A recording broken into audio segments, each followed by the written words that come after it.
আ আপনি আমার ঠোঁটে এমন করে কামড় দেন কেন? বেবি, তোমার ঠোঁটগুলো অনেক মিষ্টি। আপনি বারবার কেন আমার কাছে আসেন? কারণ আমি তোমাকে প্রচণ্ড পরিমাণে ভালোবাসি আমার বেবি। আপনি কেন বোঝেন না? এই ভালোবাসাটা হয় না। আমি তো বলেছি আপনাকে ভালোবাসি না। কেন হয় না? আমি কি দেখতে খারাপ নাকি? তুমি আমাকে ভালোবাসো না বলো? আমি তো জানি তুমি আমাকে কতটা ভালোবাসো। আমি কাউকে ভালোবাসি না। আমার মতো মেয়ে কাউকে ভালোবাসার জন্য যোগ্য না। বিশেষ করে আপনাকে। তাই তাহলে আমি যখন তোমাকে ঠোঁটে স্পর্শগুলো দেই, তোমার ঠোঁটে যখন কিস করি, তোমাকে যখন আদর দিতে শুরু করি, তখন চুপচাপ থাকো কেন? যদি আমাকে ভালোই না বাসতে, তাহলে এমন চুপ করে থাকতে না, আমাকে দূরে সরিয়ে দেওয়ার চেষ্টা করতে। না, না, আমি আপনাকে ভালোবাসি না। আপনি জোর করে আমাকে কাছে টেনে নেন। আমি আপনাকে সরিয়ে দিতেও পারি না। তারপর আপনাকে সরিয়ে দিতে আপনার ঠোঁটে কামড় দিয়ে ফেললে অনেক রেগে যান। আর আমি জানি আপনি কতটা রাগী মানুষ। তারপর নিজের ক্ষতি করে দিবেন। তুমি আমাকে নিয়ে কত টেনশন করো দেখেছো?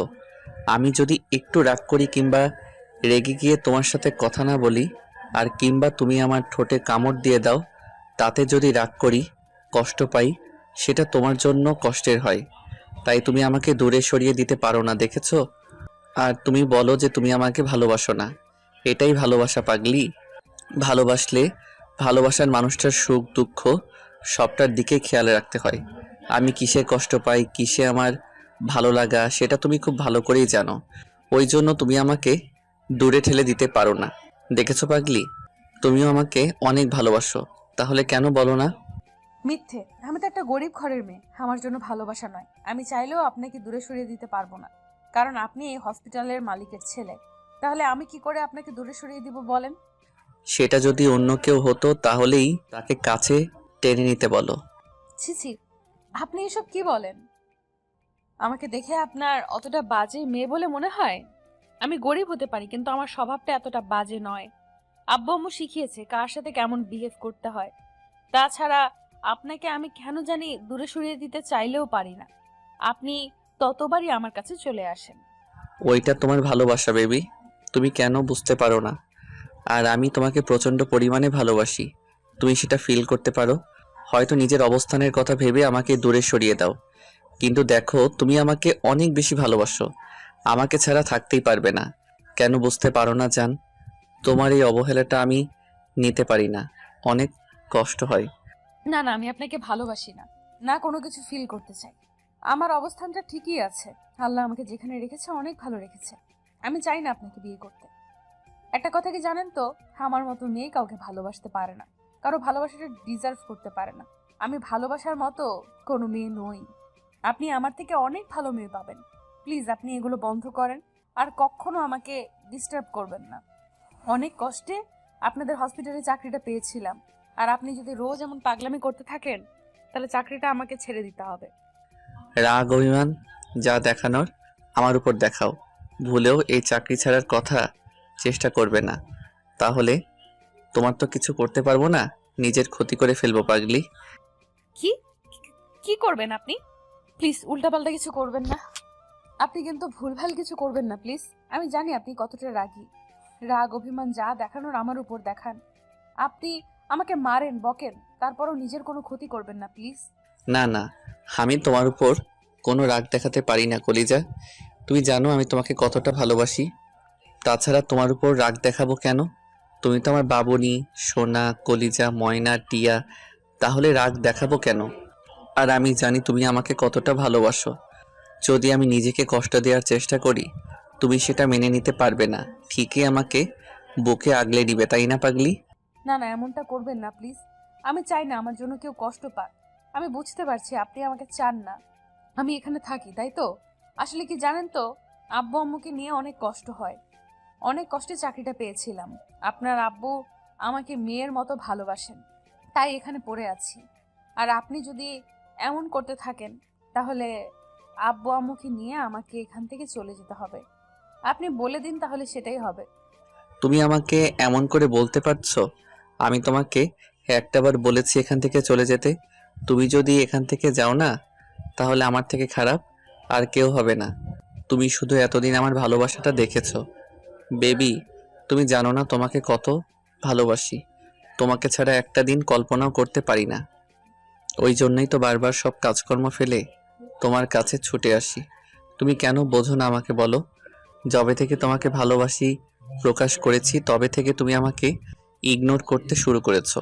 আচ্ছা, আমার মধ্যে কি এমন বাজে অভ্যাস আছে যার জন্য তুমি আমাকে ভালোবাসতে পারবে না বলো জান? আপনি উল্টাপাল্টা ভাববেন না। আপনার মধ্যে সবই পারফেক্ট আছে, শুধু রাগটাই একটু বেশি। সেটা কমিয়ে ফেলেন আর বোঝার চেষ্টা করেন এই সম্পর্কটা হয় না। আপনি একাই শুধু আমাকে ভালোবাসেন, আমি তো আপনাকে ভালোবাসি না। তাহলে এই সম্পর্কটা কি করে হয় বলেন? যেখানে এই সম্পর্কের কোনো ভবিষ্যৎ নেই, সেখানে আপনি এগুলো নিয়ে কেন ভাববেন? কে বলেছে আমাদের সম্পর্কের ভবিষ্যৎ নেই?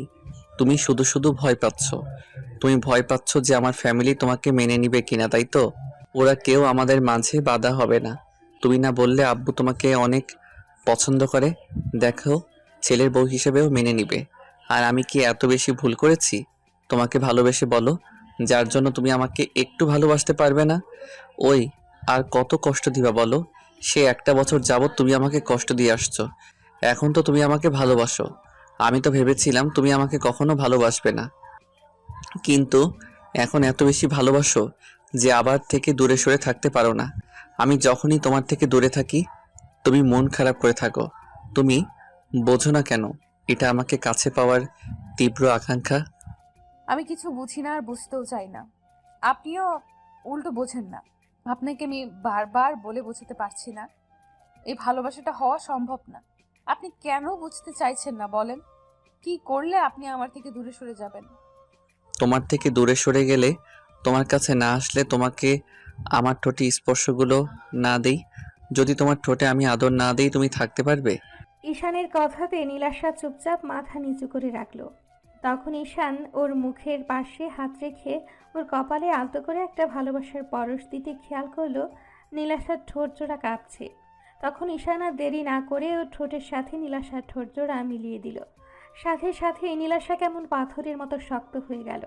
তারপর হুটহাট করে যখন মনে করলো এটা ওর বসের ছেলে আর যার সাথে এসব কিছু করা ওর মানায় না, ঈশান হয়তো পাগলামি করছে, কিন্তু দুদিন পর যদি ওকে ভুলে যায় তখন হয়তো ওর কাছে থাকবে না। আর নীলাশা ঈশানকে প্রচণ্ড পরিমাণে ভালোবেসে ফেলছে, কিন্তু নিজের অবস্থানের কথা ভেবে সবসময় দূরে থাকার চেষ্টা করে। তাতে হয়তো কষ্টটাই বাড়বে। আর নীলাশা চায় না এই সম্পর্কটা হোক, তাতে কষ্টটাই বাড়বে আর ঝামেলা বাড়বে। শেষ পর্যন্ত ওকে এখান থেকে চলে যেতে হবে। আর নীলাশার বয়স্ক বাবা মাকে নিয়ে একা থাকতে হয়, অনেক কষ্টে সংসারটা চালাতে হয়। তাহলে যদি চাকরিটা চলে যায় তাহলে কখনোই আর ভালো থাকতে পারবে না, না তুলে দিতে পারবে আব্বু আম্মুর মুখের খাবার। তাই নিজেকে আরও শক্ত করে ঈশানকে সরানোর চেষ্টা করলে ঈশান ওকে আরও শক্ত করে চেপে ধরে। তখন নীলাশা উপায় না পেয়ে ঈশানকে ধাক্কা মেরে দূরে সরিয়ে দেয়। তারপর ঠাস ঠাস করে ওর গালে 2টা থাপ্পড় মেরে দিয়ে বলে, আসলে আপনি অসভ্য লম্পট না হলে বারবার একটা মেয়ে যেখানে আপনাকে অসহ্য বলে মনে করে, যেখানে এত বেশি ঘৃণা করে, সেখানে আপনি এইভাবে আমার কাছে আসতেন না। আসলে আপনি একটা বেহায়া। না হলে আপনাকে শতবার বুঝেও আমি কিচ্ছু করতে পারলাম না যে আপনি আমার কাছে আসবেন না। আমি আপনাকে ভালোবাসি না, তারপরও কেন এরকম পাগলামি করেন বলেন তো? কি চান আপনি? আমার শরীরটা তো তাহলে বলেন, আমি আপনার সাথে বেড শেয়ার করব। নীলাশার মুখে এমন ধারা কথা শুনেই ঈশানের মুখটা কালো হয়ে গেল। নিমিষের মধ্যে একদম স্তব্ধ হয়ে গেল। তারপর কিছুক্ষণ নীলাশার মুখের দিকে তাকিয়ে রইল ঈশান। আর রাগটাকে কন্ট্রোল করতে না পেরে পাশে থাকা জানালার গ্লাসে সজোরে একটা ঘুষি মেরে দিল। সাথে সাথে ওর হাত কেটে রক্ত পড়তে লাগলো।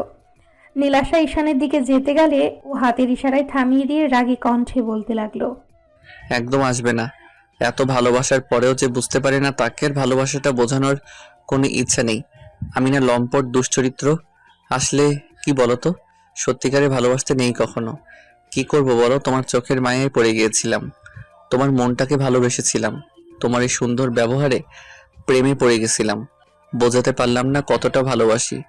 আজকের পর আর এই মুখটা দেখতে পাবে না। ঈশান কথাগুলো বলে হসপিটাল থেকে বেরিয়ে যায়। নীলাশা সেখানেই কান্না করতে করতে বসে পড়ে। যাকে এত বেশি ভালোবাসে তাকে কষ্ট দিয়ে ফেলল। নীলাশা ঈশানকে ভালোবাসার কথাটা বোঝাতেই পারল না। ঈশান বাসায় চলে আসে। কিছুতেই নিজেকে শান্ত করতে পারছিল না, মানতে পারছিল না যাকে এতটা ভালোবাসে সে ওকে এমন করে ইগনোর করলো। আজকে নিজের ওপরেই প্রচন্ড পরিমাণে রাগ হচ্ছে ঈশানের, তাই কন্ট্রোল করতে না পেরে হাতের কাছে যা পাচ্ছিল তাই ভাঙচুর করতে শুরু করলো। ভাঙচুরের শব্দে আম্মু দৌড়ে রুমে আসলো। ছেলের এমন কর্মকাণ্ডে আম্মু তাড়াহুড়ো করে ওর কাছে আসলো আর বলতে লাগলো, আপু, কি হয়েছে? এরকম পাগলামি করছো কেন? কে কি বলেছে আমাকে বলো, আমি সব ঠিক করে দিব। এরকম পাগলামি করো না। তুমি এভাবে নিজেকে কষ্ট দিচ্ছ কেন? আর তোমার হাতে এত রক্ত আসলো কোথা থেকে? আমি সব শেষ করে দিব, সব ভেঙে ফেলবো। আজকে সবকিছু আমি নিজের হাতে শেষ করে দিব। আমি কিছু রাখবো না। প্লিজ আম্মু, আমাকে আটকাতে এসো না। আচ্ছা ঠিক আছে আবু, তুমি সব ভেঙে ফেলো, সব নষ্ট করে ফেলো, কিন্তু তার আগে বলো তোমার কি হয়েছে? তুমি এরকম পাগলামি করছো কেন? কে তোমাকে এমন করে রাগিয়ে দিয়েছে? আমাকে একটাবার বলো। দেখো, আমি তার সাথে কথা বলবো। কার সাহস হয় আমার আব্বুটাকে এভাবে কষ্ট দেওয়ার? আমি বুঝতে পারছি আমার আব্বুটা খুব কষ্ট পেয়েছে, না হলে সে এইরকম পাগলামি করতো না। আমাকে বলো, কে কি বলেছে? কার উপর তুমি এরকম রেগে আছো? আম্মু, আমি কোনো কারণে রাগ করিনি, আমার ইচ্ছা হয়েছে তাই ভাঙচুর করছি। নাকি এগুলো করা যাবে না? আব্বুর টাকা পয়সা আছে কি করতে? আমি তার একমাত্র ছেলে। আমি না তাহলে কে ভাঙবে? নাকি আমি বাসা থেকে বেরিয়ে যাই, তারপর নিজের মতো করে সব সাজিয়ে তারপর ভাঙচুর করি? আপু, তোমার যা ইচ্ছা করো, তারপরও এরকম পাগলামি করো না। আমাকে বলো, কে কি বলেছে? তোমার যত খুশি ভাঙচুর করো, টাকা পয়সা তো সব তোমার জন্যই, কিন্তু এইটুকু বলো যে আমার ছেলেটাকে এমন করে কে কষ্ট দিল, যার জন্য আমার ছেলেটা এরকম পাগলামি করছে। আমাকে একটাবার বলে দেখো, আমি সব ঠিক করে দিব। তারপরও এরকম পাগলামিটা অন্তত করো না। আম্মু, বললাম তো কিছু হয়নি। তুমি প্লিজ আমাকে আটকেও না, এখান থেকে যাও। আমার মাথাটা গরম আছে। ভুলভাল কিছু বলে দিলে তখন তোমারই খারাপ লাগবে। আমি না কাউকে ভালোবাসি, না কেউ আমাকে ভালোবাসে। আমি কাউকে চাই না, আমার লাইফে কারো দরকার নেই। আমি একাই থাকতে পারবো। একা থাকলে তো আর মরে যাব না। কে ভালোবাসে না আমার ছেলেটাকে বলো আপু? কার এত বড় সাহস আমার ছেলেটাকে এমন করে ফিরিয়ে দেয়? আমি দেখছি আমার ছেলেকে কে ভালোবাসে না। আমি তার সাথে কথা বলবো। তারপরও তুমি আমাকে বলো, কে কি বলেছে? আম্মু, বললাম তো এখান থেকে যাও। প্লিজ আমাকে ডিস্টার্ব করো না। তারপর উল্টাপাল্টা কিছু বলে ফেললে তখন তোমারই খারাপ লাগবে। আমাকে প্লিজ একটু একা থাকতে দাও। সেটা না হয় ঠিক আছে, তারপরও তুমি একটু শান্ত হও। তুমি সব ভেঙে ফেলো, তারপরও একটু শান্ত হও। আমি এখান থেকে চলে যাচ্ছি, তারপরও তুমি একটু শান্ত হও। আম্মু, তুমি কি চাও? আমি নিজের কোনো ক্ষতি করে দেই? তাহলে সেটা ভালো হবে বলো। আমি তাহলে সেটাই করব। তারপরও আমাকে ডিস্টার্ব করো না। আম্মু বুঝতে পারছে ঈশান খুব বেশি রেগে আছে, আর কিছু একটা হারানোর ভয়ে কিংবা কিছু একটা না পাওয়ার আশঙ্কাতে এরকমভাবে কষ্ট পাচ্ছে। ঈশানের মুখে ভালোবাসার কথাটা শুনে আম্মু বুঝে গেছে হয়তো কোনো মেয়ের জন্য ঈশান এরকম পাগলামি করছে। ঈশান হয়তো কোনো মেয়েকে খুব বেশি ভালোবাসে, যার জন্য এমন পাগলামি করছে। আম্মু কিছুদিন যাবৎ খেয়াল করছে ঈশান নিজে নিজে কিছু একটা ভাবে আর একা একাই হাসে, খুব বেশি ভাবতে থাকে। যেটুকু সময় অফিসের দায়িত্ব সেটুকু। আব্বু এই বিষয় নিয়ে কয়েকবার আম্মুকে বলেছে, কিন্তু আম্মু বিষয়টা জানতে পারেনি। অন্যদিকে ঈশান ভেবেছিল নীলাশাকে রাজি করিয়ে তারপর দুজনে এসে আব্বু আম্মুর সাথে কথা বলবে, তারপর ওদের বিয়েটা হবে। কিন্তু যেখানে নীলাশাই ওকে পছন্দ করে না, দু চোখে সহ্য করতে পারে না, সেখানে ঈশান আর কাকে কি বলবে? তো আম্মু আর সেখানে দাঁড়ালো না, তাড়াহুড়া করে রুমে গেল। তারপর আব্বুকে কয়েকবার কল করতেই আব্বু রিসিভ করলো। আম্মু কান্না করে দিয়ে বলতে আরম্ভ করলো, ওগো, তোমার ছেলেটা তো পাগলামি করছে, প্লিজ তুমি বাসায় আসো। আমি ওকে থামাতে পারছি না, ও প্রচণ্ড পরিমাণে রেগে আছে। হাতের কাছে যা পাচ্ছে সবই ভেঙে ফেলছে। তার উপর এত বেশি পাগলামি করছে, যার জন্য আমার খুব ভয় লাগছে। ওর হাত অনেকটা কেটে গেছে। কী জন্য এরকম পাগলামি করছে জানি না, তারপরও আমার মনে হচ্ছে যে ও কোনো মেয়ের জন্য পাগলামি করছে। ওগো, তোমার ছেলেকে তো কখনো এমন করে পাগলামি করতে দেখিনি। তুমি প্লিজ বাসায় আসো।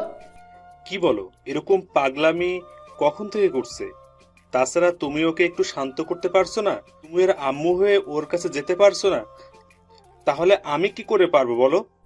এরকম পাগলামি তোমার ছেলে আগে কখনো করেনি। হয়তো ভাঙচুর করেছে, কিন্তু এত বেশি রাগ দেখায়নি। তুমি প্লিজ বাসায় এসে দেখো, আমার খুব ভয় লাগছে ছেলেটা আবার উল্টাপাল্টা কিছু করে না বসে। প্লিজ তুমি বাসায় আসো। আমি না প্রচণ্ড পরিমাণের ভয় পাচ্ছি, তুমি প্লিজ একটু বাসায় আসো। আচ্ছা ঠিক আছে, আমি এক্ষুনি আসছি। তুমি প্লিজ কান্নাকাটি করো না। দেখো, সব ঠিক হয়ে যাবে। আমি আসছি। তুমি টেনশন করো না তো। আমি এক্ষুনি দেখছি কি করা যায়। আম্মুর কথাতে আব্বুর অনেক টেনশন হতে লাগলো, তাই মিটিংটা ক্যান্সেল করে দিয়ে অফিস থেকে বেরিয়ে গেল। তারপর 15 মিনিটের মধ্যে বাসায় আসলো। অন্যদিকে ঈশান রুমের সবকিছু ভাঙচুর করে একদম তছনছ করে দিয়েছে। তারপর একটা সময় কান্না করতে করতে হাঁটু গেড়ে বসে পড়ে। মাথার দুই পাশে হাত দিয়ে চুলগুলো খুব শক্ত করে চেপে ধরে কান্না করে দিয়ে বলতে আরম্ভ করে, তুমি আমাকে কেন ভালোবাসো না? কেন ভালোবাসো না আমাকে? কি কম আছে আমার মধ্যে? আমার টাকা পয়সা চেহারা কোনো দিক দিয়ে কম নেই। এমন না যে আমি একটা বাজে ছেলে, আর 10টা বড়লোকের ছেলের মতো নই। বাজে কোনো নেশা আমার মধ্যে নেই। কেউ কখনো বলতে পারবে না কোনো মেয়ের পেছনে আমি ছুটেছি। শুধু জীবনের প্রথমবার তোমাকে ভালোবেসেছি, আর তুমি আমাকে বিশ্বাস করতে পারলে না, একটু ভালোবাসতে পারলে না। শেষ পর্যন্ত আমাকে এমন করে দূরে সরিয়ে দিতে চাইলে। আসলে কি আমি আর 10টা ছেলের মতো তোমার দেহের মোহে পড়ে তোমার কাছে যাইনি? সত্যিকারে ভালোবেসেছিলাম তো, ওই জন্য আমাকে বিশ্বাস করতে পারলে না, তাই না? আমি আর কখনো তোমাকে ডিস্টার্ব করব না। আমি তোমাকে অনেক বেশি ভালোবেসে অন্যায় করেছি তো, এই জন্য তুমি আমাকে কষ্ট দিতেছো তো দাও। তারপর যেদিন থাকবো না সেদিন বুঝতে পারবে এই পাগলটা তোমাকে পাগলের মতো ভালোবাসতো। ঈশান কথাগুলো নিজে নিজেই বলছে আর কান্না করছে। এর মাঝে আব্বু তাড়াহুড়ো করে রুমে ঢুকলো। আম্মু পেছন পেছন আসলো। আব্বু এসে ওর সামনে বসে পড়ল। কিছু বলতে যাবে তার আগে ঈশান বলতে আরম্ভ করলো, আমি বললাম না তোমরা আমাকে একা থাকতে দাও, আমাকে একটু ডিস্টার্ব করবে না। তোমরা বারবার কেন আমার কাছে আসতে চাও? কি বোঝাতে চাইছো তোমরা আমাকে? কিচ্ছু বোঝাতে হবে না আমাকে, আমি তাকেই বোঝাতে পারিনি। প্লিজ এখান থেকে চলে যাও। আচ্ছা, আমরা চলে যাব, কিন্তু কে কি বলেছে আমাকে বলো। কে তোমাকে এরকম কষ্ট দিয়েছে? কার জন্য এরকম করে ভাঙচুর করলে? আর তোমার হাতের এই অবস্থা কেন? তোমার আম্মু তোমার জন্য কত কান্নাকাটি করছে, তুমি বুঝতে পারছো না? কার ভালোবাসার জন্য তুমি এরকম পাগলামি করছো আমাকে বলো। আমাদের ভালোবাসাটা কি তোমার কাছে কিছুই নয়? নাকি তোমার লাইফে অন্য কারো ভালোবাসাটা খুব বেশি প্রয়োজন? আমাকে বলো। না না আব্বু, আমার কিছু হয়নি, আমি ঠিক আছি। নিজের উপরেই রাগ করছি। যেখানে নিজেকেই বোঝাতে পারিনি, সেখানে তোমাদের আর কি বোঝাবো? হ্যাঁ, তোমাদের ভালোবাসাটা আমার কাছে সব, কিন্তু আমার লাইফে অন্য কারো ভালোবাসাটা চাই, যেটা না পেলে লাইফটা অপূর্ণ হয়ে থাকবে। আমি ওকে বোঝাতে পারিনি, ব্যর্থ হয়ে গেছি। প্লিজ তোমরা এখান থেকে যাও, আমাকে ডিস্টার্ব করো না। আমি একা থাকতে চাই, আমি সারা জীবনের জন্য একা থাকতে চাই। ঈশান কথাগুলো বলছে আর কান্না করছে। আব্বুকে শান্ত করার জন্য ওকে এক হাতে জড়িয়ে ধরে বলতে লাগলো, আমাকে বলো, কে কি বলেছে? কার জন্য এরকম পাগলামি করছো? আমি সব ঠিক করে দেব। কে আমার ছেলেকে ভালোবাসে না? আমার এত সুন্দর একটা ছেলেকে কে ভালোবাসবে না? দেখি কার এত বড় সাহস। আমি তার সাথে জোর করে তোমায় বিয়ে দেব। তারপর এরকম পাগলামি করো না। আমি তো জানি আমার ছেলেটা কত ভালো, তাই না? কে ভালোবাসবে না বলো আমাকে? আব্বুর এরকম কথা শুনে ঈশানকে বুকে জড়িয়ে ধরে কান্না করতে লাগলো। তারপর বলতে আরম্ভ করলো, আব্বু, আমি নীলাশাকে ভালোবাসি, প্রচণ্ড পরিমাণে ভালোবাসি, পাগলের মতো ভালোবাসি। ওকে ছাড়া থাকতেই পারবো না।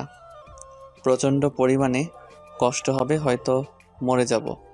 তুমি ওকে বলো না আমাকে ভালোবাসতে। তুমি জানো আমি ওকে কতটা ভালোবাসি। আজকে 6টা মাস যাবৎ ওকে বোঝানোর চেষ্টা করছি, আর ও আমাকে প্রতিনিয়ত ইগনোর করে চলছে। ও কেন বোঝে না আমার কতটা কষ্ট হয়? আমি ওকে কি করে বোঝাবো বলো? আমি তো ওকে ছাড়া থাকতে পারবো না। ও কেন বোঝে না? কি বলছো তুমি? কোন নীলাশাকে ভালোবাসো? আব্বু, ও আমাদের হসপিটালের নার্স, ওই মেয়েটাকে আমি ভালোবাসি। প্লিজ তুমি ওকে বলো না আমাকে একটু ভালোবাসতে। আমার লাইফে ওর ভালোবাসাটা খুব প্রয়োজন। আমি থাকতে পারবো না ওকে ছাড়া। প্রচণ্ড পরিমাণে কষ্ট হবে আমার। তুমি ওকে একটু বুঝিয়ে বলো। কি বলছো এগুলা? ও তো সামান্য একটা মেয়ে, তার উপর ও আমাদের হসপিটালের নার্স। তুমি কি বলছো এগুলো? হ্যাঁ আব্বু, ও সামান্য মেয়ে, কিন্তু আমি ওর ওই সামান্য মনটাকে ভালোবেসেছি, সহজ সরল ব্যবহারটাকে ভালোবেসেছি, ওর মায়ায় পড়ে গেছি। আর কেউ কারো মায়া পড়লে তাকে ছাড়তে পারবে বলো? আমি ওকে ছাড়তে পারবো না আব্বু। তুমি ওকে বলো না আমাকে একটু ভালোবাসতে। ও আমাকে প্রচণ্ড পরিমাণে ইগনোর করছে, যে কষ্টটা আমি সহ্য করতে পারি না। প্লিজ আব্বু, ওর ভালোবাসাটা একটু আমার লাইফে এনে দাও। আমি থাকতে পারবো না ওকে ছাড়া। এটা কি করে হয়? তুমি বুঝতে পারছো ও সামান্য একজন নার্স আর গরিব ঘরের মেয়ে। তুমি কিনা শেষ পর্যন্ত ওর মায়ায় পড়লে, ওকে ভালোবেসে ফেললে। এটা কি করে সম্ভব বলো? তাছাড়া ওর থেকে কত ভালো মেয়ে তোমাকে পছন্দ করে। সেদিন আমার বন্ধুর মেয়ে তোমাকে পছন্দ করেছে, সেটা আমাকে বলেছে। আর আর তুমি তো সেটা সেখানেই বারণ করে দিলে। আর শেষ পর্যন্ত আমাদের হসপিটালের সামান্য একটা নার্সকে তোমার পছন্দ হলো। এইটা কি করে আমি মেনে নেব বলো? হ্যাঁ, ও সামান্য, আমি ওই সামান্য মেয়েটাকে ভালোবাসি। ও যদি অন্ধ হয়, ওর অঙ্গ প্রত্যঙ্গগুলো নাও থাকে, তারপরও আমি ওকে ভালোবাসি। আব্বু, আমি কিছু শুনতে চাই না, না কিছু জানতে চাই। আমি ওকে ভালোবাসি আর ওকেই চাই। আব্বু কি বলবে বুঝে উঠতে পারছে না, তাই চুপ করে আছে। ঈশান বুঝতে পারলো আব্বু ওদের সম্পর্কের বিষয়টা জানতে পেরে হ্যাপি নয়, তাই আব্বুকে ছেড়ে দিল। তারপর কিছুটা পিছিয়ে যেতে লাগলো। তখন আম্মুর কাছে যেতে গেলে ঈশান পিছিয়ে গেল আর বলতে আরম্ভ করলো, তোমরা কেউ আমার কাছে আসবে না, আমাকে কিছু বোঝাতে হবে না। আমি সবটা বুঝে গেছি। নীলাশা ঠিকই বলেছিল যে আমাদের সম্পর্ক কখনোই হবে না। অন্তত আমার আব্বু সেটা হতে দেবে না। আব্বু, তোমার চুপ থাকাতেই বুঝে গেছি তুমি নীলাশাকে কখনোই মেনে নিবে না, ওকে আমার থেকে দূরে সরিয়ে দিবে। এই জন্যই ও বারবার বলে এই সম্পর্কটা কখনোই হবে না। ও কি বলেছিল জানো? যখন আমি ওকে প্রকাশ করেছি আমি ওকে ভালোবাসি, নীলাশা তোমার দয়াতে চাকরিটা পেয়েছে, তাই সেই দয়াটাও হারাতে চায় না। আর তুমি ওকে অনেক স্নেহ করো মেয়ের মতো, তাই তোমার কাছে ও তোমার ছেলেকে চাইতে পারবে না, যে কিনা ওকে দয়া করে চাকরিটা দিয়েছে। আমার ভাবতেও অবাক লাগছে, আমার আব্বু কিনা আমাকে মিথ্যা ভালোবাসা দেখায়, কিন্তু একটু ভালোবাসে না।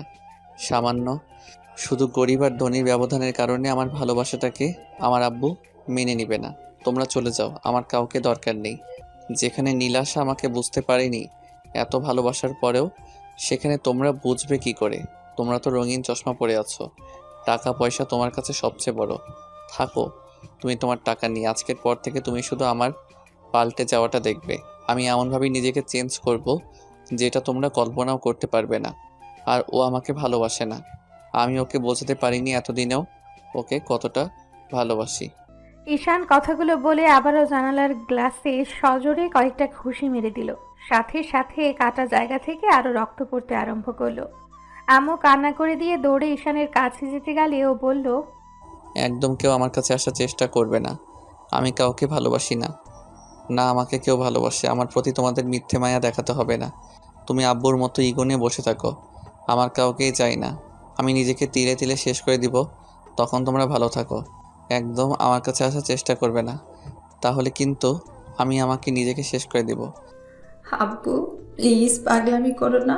আমি বলছি তোমার আব্বু ওই মেয়েটাকে না মেনে নিলে আমি মেনে নিব। আমি দাঁড়িয়ে থেকে তোমার বিয়ে দিব ওর সাথে।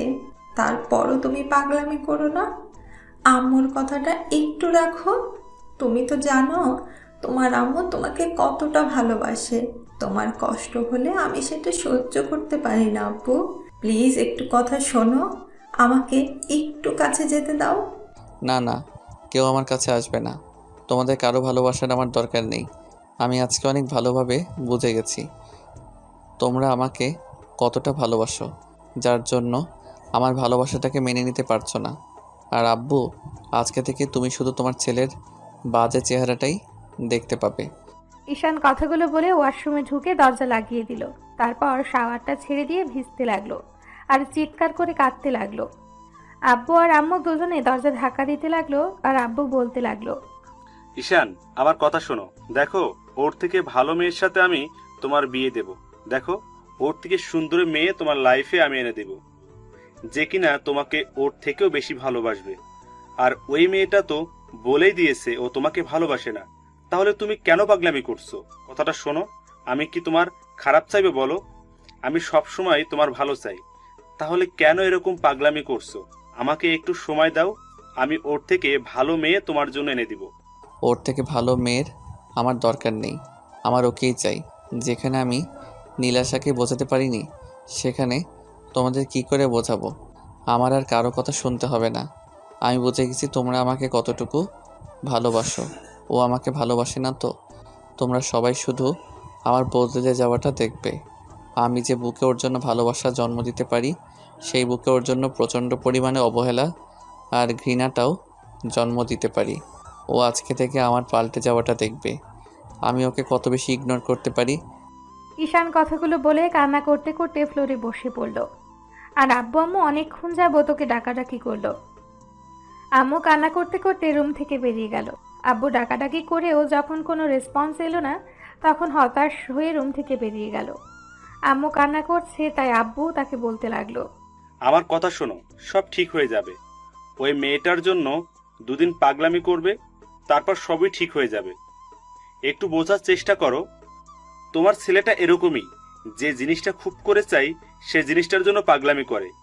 এখন ওই মেয়েটার প্রতি একটু মায়ায় পড়েছে, কিন্তু ওকে ভালোবাসে না, আবেগের বশে এরকমটা করছে।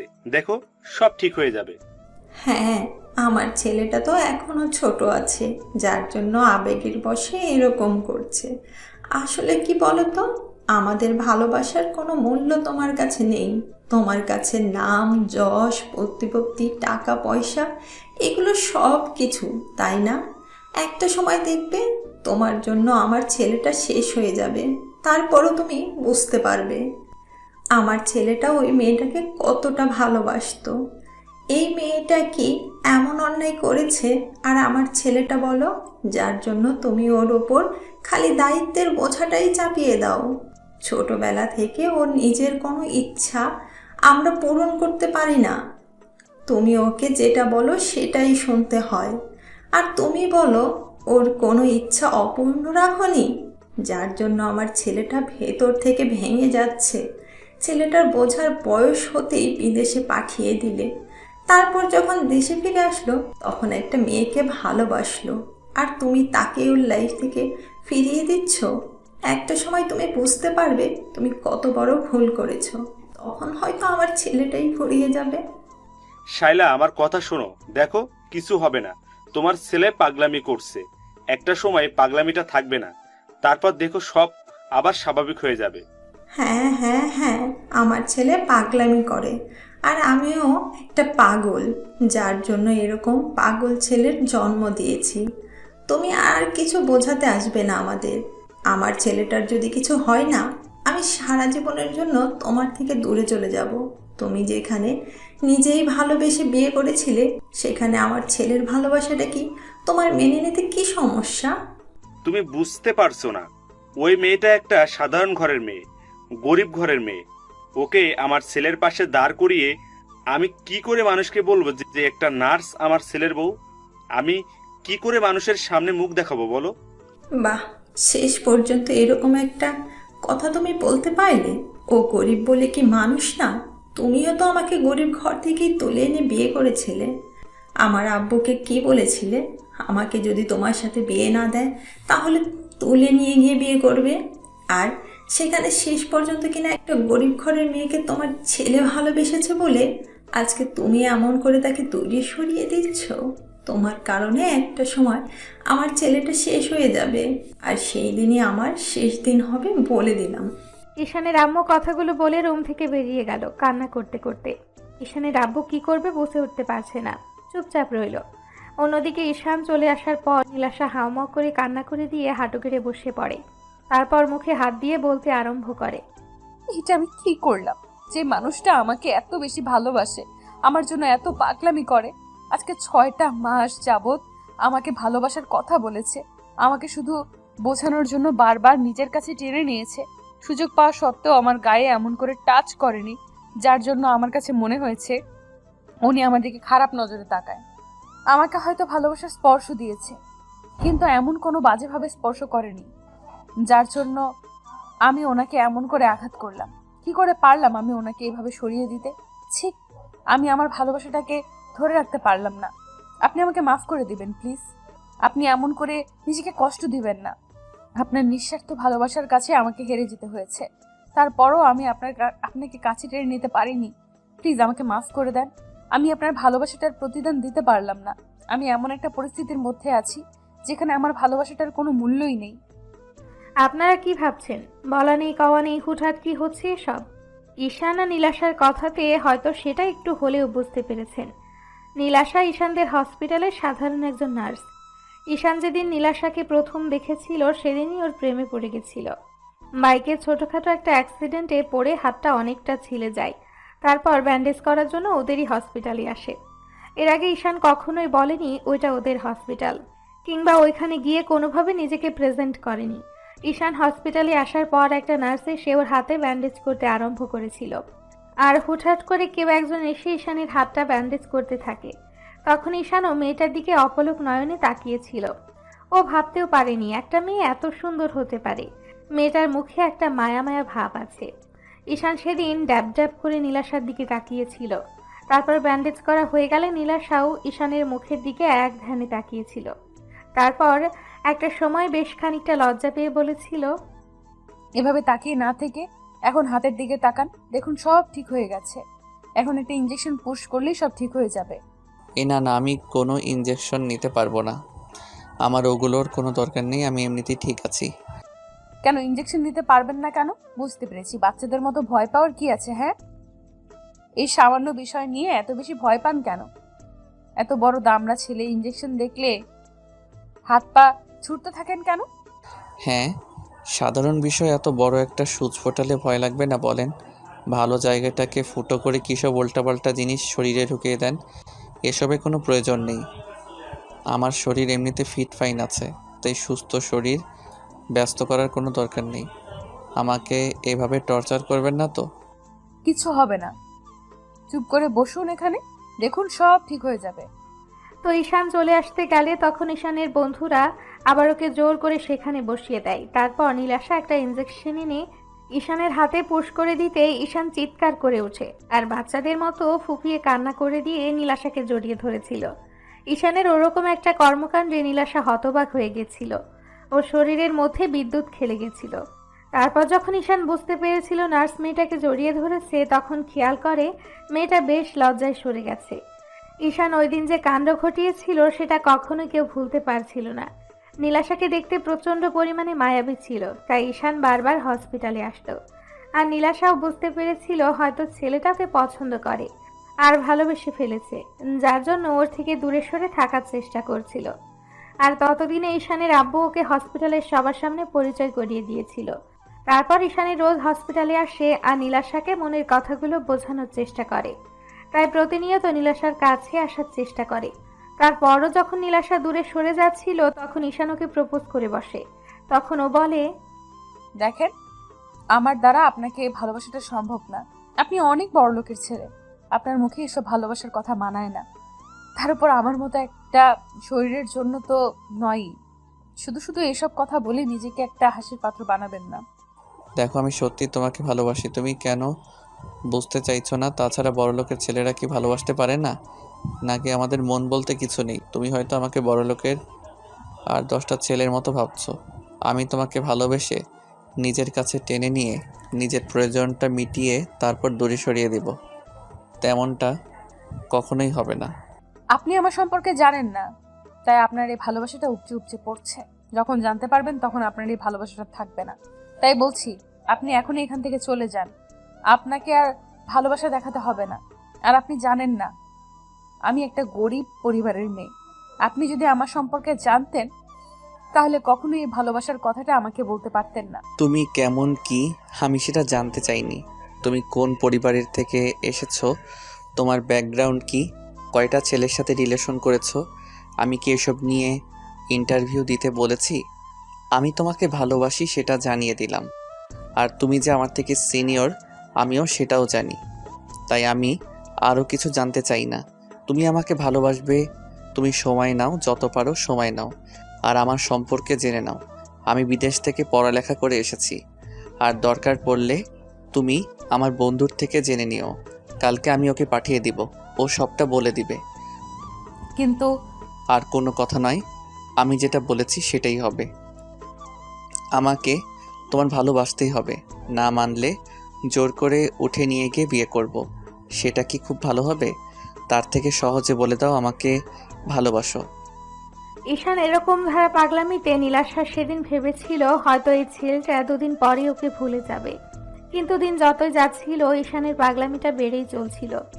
একটা মাস যেতে না যেতে ঈশান নীলাশাকে ভালোবাসার গভীরতাটা বোঝাতে বন্ধুদের কথা মতো ওকে কাছে টেনে নিতে শুরু করে। তার মনের কথাগুলো বোঝানোর জন্য ওকে নানাভাবে নিজের স্পর্শগুলো দিতে শুরু করে।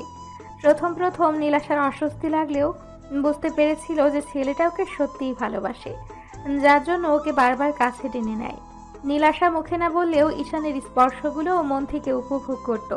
তারপরও বুঝতে পেরেছিল এই সম্পর্কটা হওয়াটা কোনোভাবেই সম্ভব না। তার উপরে যদি ঈশানের আব্বু জানতে পারে তাহলে ওকে চাকরি থেকে বের করে দিবে। সবকিছু বিবেচনা করে আর নিজের অবস্থানের কথা ভেবে নীলাশা ঈশানকে দূরে সরিয়ে রাখার চেষ্টা করেছিল, কিন্তু দিন দিন ঈশানের পাগলামোটা এত বেশি বেড়ে যাচ্ছিল যার জন্য ওকে আটকে রাখাটাই কষ্ট হচ্ছিল। নীলাশা অনেক ভেবে তারপর একটা সিদ্ধান্ত নেয়। এর মাঝে পুরো 6টা মাস কেটে যায়, আর এই 6টা মাসে ঈশান এত বেশি পাগলামি করলো যার জন্য নীলাশা ওকে দূরে সরিয়ে রাখতেই পারছিল না। তারপর অনেক কষ্টে নিজের মনটাকে স্থির করে, ভাবে যে করেই হোক ঈশানকে দূরে সরিয়ে দিতে হবে। তাই ওকে প্রচন্ড পরিমাণে ইগনোর করতে শুরু করে। আর ঈশান প্রতিদিনের মতো আজকেও নীলাশার সাথে দেখা করতে আসে। তারপর যখন ওর সাথে কথা বলছিল তখন নীলাশা ঈশানকে এড়িয়ে যাচ্ছিল। তখন ঈশান ওকে একটা ফাঁকা রুমে নিয়ে যায় আর নীলাশাকে কাছে টেনে নেয়। তারপর ওদের মাঝে কি কথা হলো সেটা তো আপনারা জানতেই পারলেন।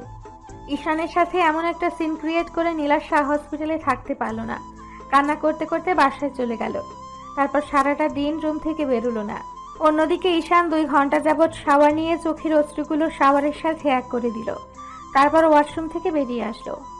আজকে যাকে এত বেশি ভালোবাসলো তাকে বোঝাতে পারলো না, তাই বুকের ভেতর প্রচুর পরিমাণে কষ্ট হচ্ছিল। তার বাসাতে থাকতে পারলো না। কোনো রকমে শুকনো কাপড় পরে বাসা থেকে বেরিয়ে গাড়ির চাবিটা নিয়ে বেরিয়ে পড়লো। যাওয়ার সময় আম্মু পেছন থেকে কয়েকবার ডাকলো, ঈশান শুনলো না। ঈশান একটা বারে আসে আর নেশা করতে লাগলো। ঈশানের ড্রিঙ্কস করার অভ্যেস নেই, কিন্তু দেশে ফিরে বন্ধুদের জোরাজোরিতে একদিন পার্টিতে একটু খেয়েছিল। সেদিন মনে হয়েছিল বুকের ভেতরটা চিরে যাচ্ছিল। ভেবেছিল এগুলো মানুষ কি জন্য খায়, সেটা বোঝার চেষ্টা করেছিল, কিন্তু আজকে মনে হচ্ছে এগুলো খেয়েই নিজেকে শান্ত করে রাখতে পারবে। ঈশান একের পর এক ড্রিঙ্কস করে যাচ্ছে, কিছুতেই বুকে যন্ত্রণা কমছে না। ঈশান ড্রিঙ্কস করতে করতে এতটাই মাতাল হয়ে গেল যার জন্য ওর মধ্যে কোনো হিতাহিত জ্ঞান নেই। ও টেবিলে শুয়ে পড়ে আর বলতে আরম্ভ করে, কেউ আমাকে ভালোবাসে না, আর আমিও কাউকে ভালোবাসি না। আমি ওকে বোঝাতেই পারিনি কতটা ভালোবাসি। যেখানে আমাকে মেয়েরা চোখে হারায় সেখানে তুমি আমাকে এমন করে দূরে সরিয়ে দিলে। নিজের মায়া ফেলে ভালোবাসা শিখিয়ে এখন ভালোবাসাটা বুঝতে চাইলে না। তোমার কাছে আমি এতটাই তুচ্ছ হয়ে গেছি যার জন্য আমাকে ভালোবাসতে পারবে না। আমি তো একটা বাজে ছেলে। এখন থেকেই বাজে ছেলেটা আর তোমাকে ডিস্টার্ব করবে না। এখন থেকে আর একটু ডিস্টার্ব করব না, দেখো। ঈশান কথাগুলো বলতে বলতে সেখানেই ঘুমিয়ে পড়ল। তো রাত 1টা বেজে যাচ্ছে, তারপরও ঈশান বাসায় ফিরছে না। আম্মু কান্না করে পুরো বাসা মাথায় তুলে ফেলেছে। আব্বু বারবার বলছে, শাইলা, শান্ত হও, তোমার ছেলে একটু পরেই বাসায় চলে আসবে। তুমি কান্নাকাটি করছো কেন? কিছু হবে না, তুমি শুধু শুধু পাগলামি করছো। আর একটা কথা বলবে না এরপরও?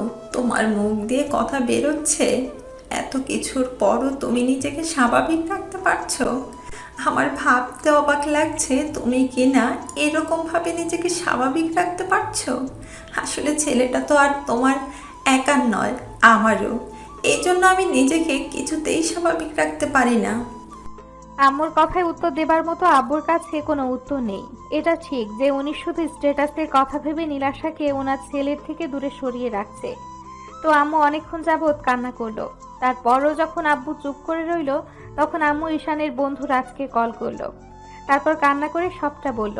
সব শোনার পর রাজ বাসা থেকে বেরিয়ে ঈশানকে এদিক ওদিক খুঁজতে লাগলো। তারপর যখন পাচ্ছিল না, তখন ভাবলো ঈশান সেদিন যে বারে গিয়েছিল হয়তো ওইখানটায় থাকতে পারে। রাজ বারের একটা ওয়েটারকে কল করে জানতে পারলো ঈশান ওখানেই আছে। রাজ তাড়াহুড়ো করে বাড়ি চলে যায়। তারপর গিয়ে দেখে ঈশান পুরো মাতাল হয়ে গেছে, না কোনো রেসপন্স আছে আর না কোনো কথা বলছে। ও কোনো রকম বিলটা দিয়ে তারপর ঈশানকে নিয়ে বাসার উদ্দেশ্যে চলে যায়।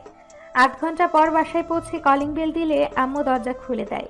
রাজের কাঁধে ঈশানকে রেখে আম্মু কান্না জুড়ে দেয়। তখন রাজ বলতে আরম্ভ করে, কান্নাকাটি করবে না, দেখেন সব ঠিক হয়ে যাবে। ও হয়তো একটু বেশি ড্রিঙ্কস করেছে। সব দোষ এর আব্বুর রয়েছে। একটা সময় দেখো আমার ছেলেটা ওর আব্বুর জেদের জন্যই শেষ হয়ে যাবে। এর আব্বুর রাগ অভিমান আর না শেষ হবে না। উনি নিজের কথা ভেবে আমার ছেলের ভালোবাসাটা বারবার দূরে সরিয়ে দিচ্ছে। তুমি দেখো তোমার এই রাগ অভিমানের জন্য আমার ছেলেটা একটা সময় মারা যাবে। তার জন্য একমাত্র দায়ী থাকবে তুমি। রাজ ঈশানকে নিয়ে শুয়ে দিতে আম্মু কিছুক্ষণ ওর পাশে বসে কান্না করলো আর রাজ দাঁড়িয়ে রইল। আম্মু ঈশানের জুতাটা খুলে দিয়ে এসিটা ছেড়ে দিয়ে ওর শরীরে একটা চাদর দিয়ে কান্না করতে করতে বেরিয়ে গেল। আর রাজ বলতে লাগলো, আন্টি আমি জানি না ঈশান কী জন্য এমন করছে, তবে মনে হচ্ছে অনেক কষ্ট পেয়েছে, তাই সব উল্টোপাল্টা জিনিস খেয়েছে। যদি কিছু মনে না করেন তাহলে আমাকে বলেন, যদি কোনো সমস্যা না হয় আমি চেষ্টা করব আমার সর্বোচ্চ দিয়ে সমাধান করার। আমি তো ওকে বেস্ট ফ্রেন্ড ভাবি, ও আমাকে বেস্ট ফ্রেন্ড ভাবে, তাহলে আমার বেস্ট ফ্রেন্ডের এরকম একটা অবস্থান কি করে আমি চুপ করে থাকবো বলেন? আম্মু কান্না করতে করতে সবটা বলল রাজকে। রাজ মাথা নিচু করে রইল। তারপর বলতে লাগলো, আন্টি আমি এই বিষয়টা জানতাম আর ঈশানকে বারণও করেছিলাম এই মেয়েটাকে ভালো না বাসতে, ওর কাছে না যেতে। তারপর ওর মায়ের জড়িয়ে গেছে।